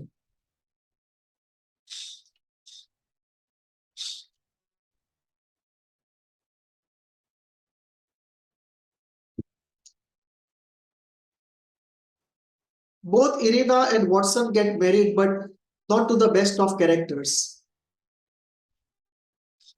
Both of them are into a compromising relation. I mean, they compromise into relationships in one way. There is no mention of his parents or siblings except in one or two stories. One story we see is the Greek interpreter, where we hear of his brother, Mycroft. Otherwise, there is no mention of parents or siblings. Extreme fear of attachment, extreme fear of emotional closeness, extreme pain and rage at childhood relationships, and therefore annihilation by absolute omission. Coming to the author, Arthur Conan Doyle. Doyle had a godfather who was psychologically sick, sent to the asylum, died there. I think he died there. Open to correction, but I think he died there. Doyle grew up moving homes. He was supported by his rich uncles, but he grew up moving home. So a warm, emotionally good, close, stable home environment, relationships was not experienced by him. He failed in his profession very badly as a doctor.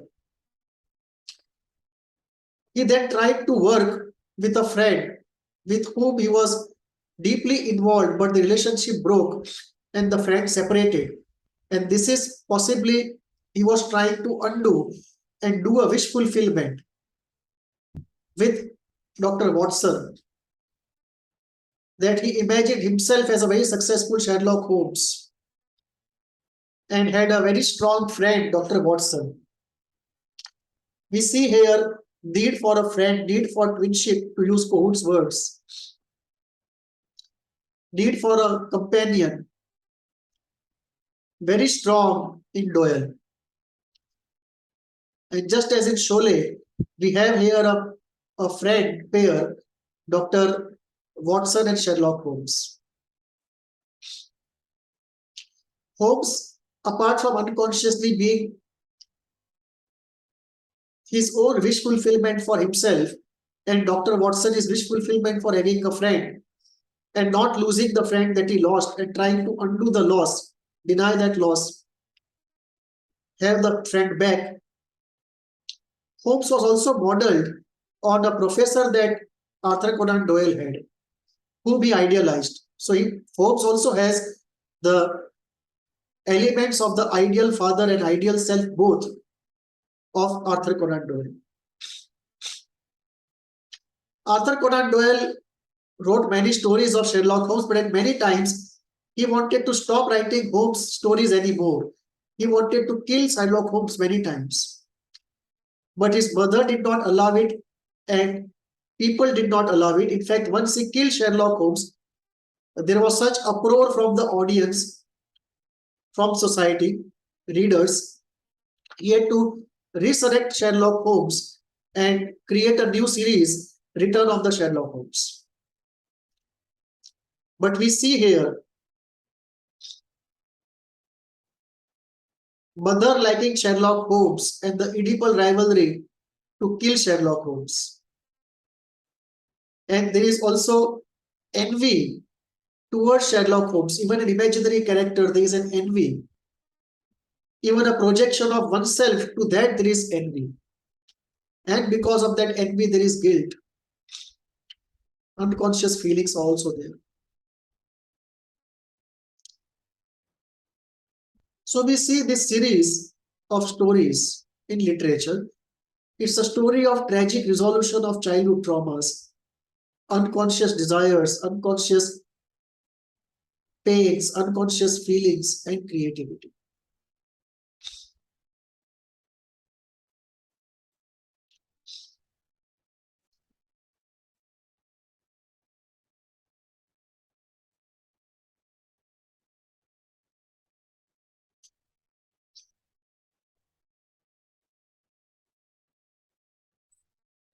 Last we come to mythology.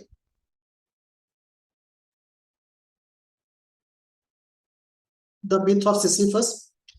I have taken this myth in the context of Albert Camus. It's an ancient Greek myth. Camus used it for his purpose, but I have taken that myth for application of psychoanalysis. The myth of Sisyphus. The myth is Sisyphus defies death.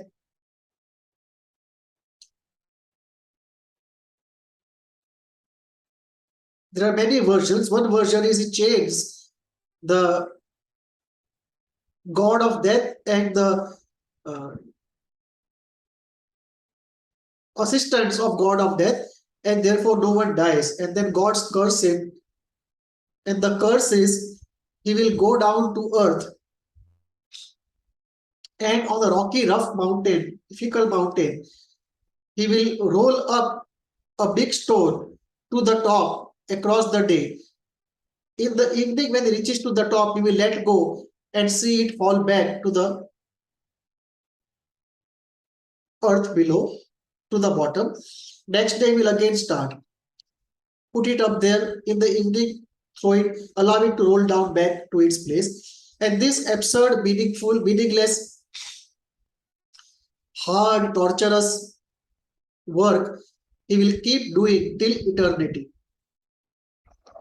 There is no atonement, there is no relief, there is no release, there is no resolution.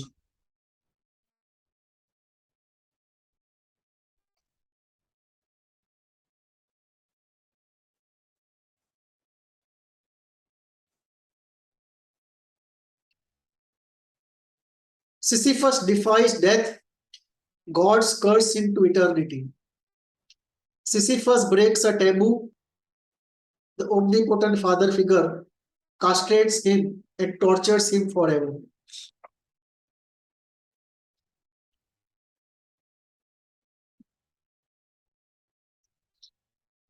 From heaven, when he was a free for all person, Sisyphus moves from heaven to hell.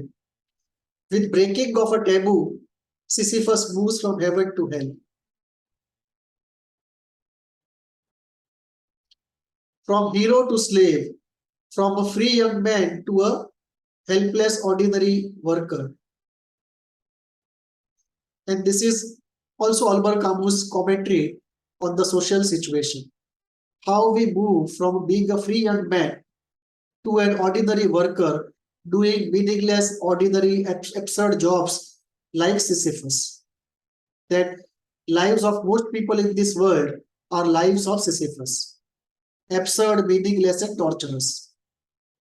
Without any resolution, any solution in sight. Schopenhauer used to say about life, endless pain to a painful end. And this is what we see in case of Sisyphus. Endless pain to a painful end. But the end is nowhere in sight. Sisyphus is so cursed, so condemned, so tortured, that doesn't even have the luxury of a painful end. It is just endless pain till eternity.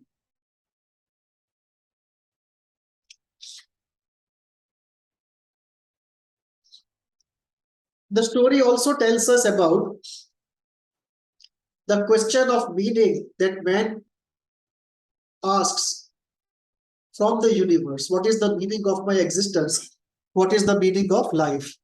The question of meaning that man puts forward, and in response, an unreasonable eternal silence from the universe. So there is a question and there is no answer. There is a tragic silence. The story also tells about the futility of the individual, futility of history, and futility of all revolutions. All revolutions are like Sisyphus. You come back to where you started off from.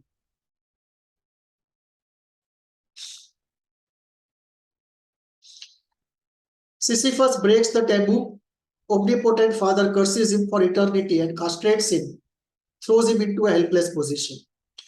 Sisyphus loses heaven, the oceanic oneness, the bliss, the omnipotence, the state of the hero of the pre-Oedipal phase by committing an Oedipal crime.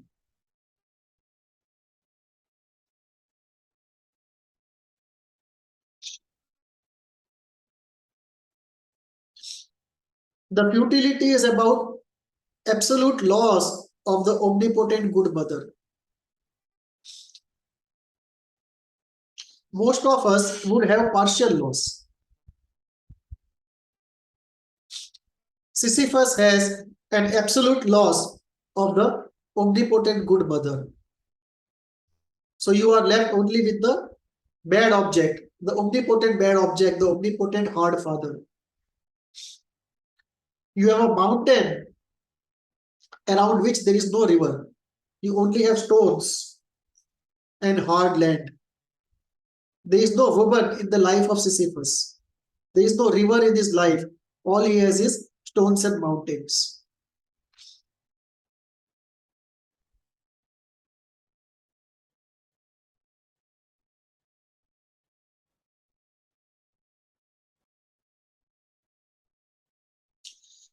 Often in the inner world, the river is hidden under the stones and mountains. For that, we have to really drill hard across the stony layers to reach the river.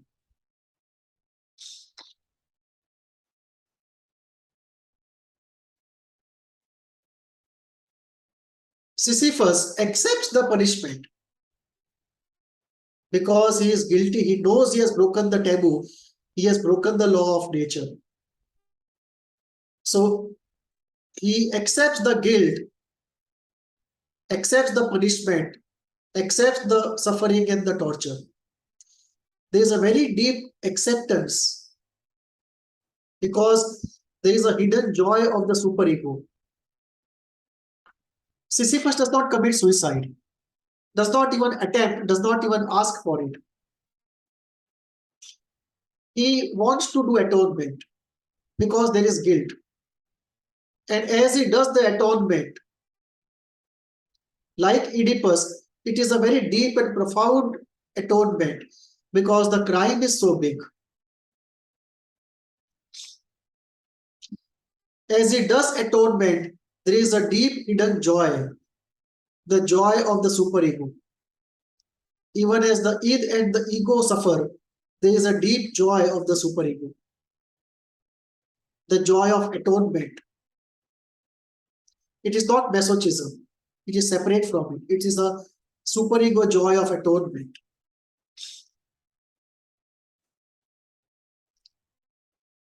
That is enough to allow Sisyphus to survive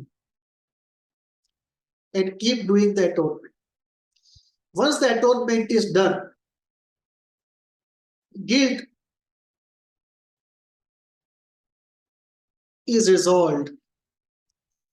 Now, Sisyphus revolts. He wants now the freedom from the father, freedom from any guilt which the father may try to put from outside. And he also wants freedom from reality. Not reality in the sense of psychotic, but the hard reality. He wants freedom and happiness, and he revolts. And Albert Camus says we should visualize in the end that Sisyphus is happy after the revolt.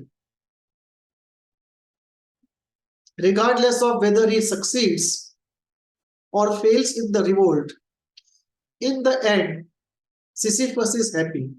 Living or dead, Sisyphus is happy. The happiness of Sisyphus, Camus says, is natural destination, natural end of search for meaning. And we see in Sisyphus, when Sisyphus revolts and feels free and happy again, there is an intense happiness, intense celebration, intense ecstasy. And that happiness of Sisyphus is a intense happiness, ecstatic happiness, blissful, delightful happiness, celebration, which one can feel only after a long torture and denial. In the inner yogic world, there is talk of long night and long days. Ecstatic states after torturous states. Sri Aurobindo puts it poetically, he says, how can one know Sri Krishna without knowing Kali? How can one know celebration without having been through a long night of torture?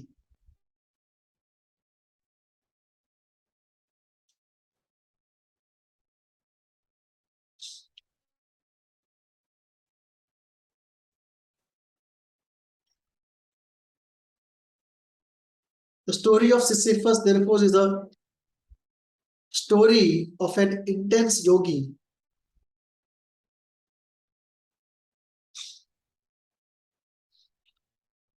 who is out there to change reality.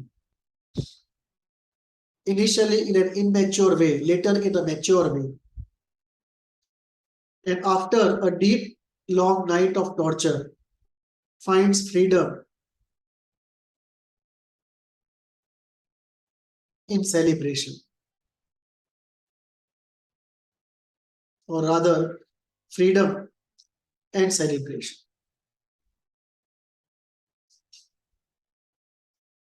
Thank you.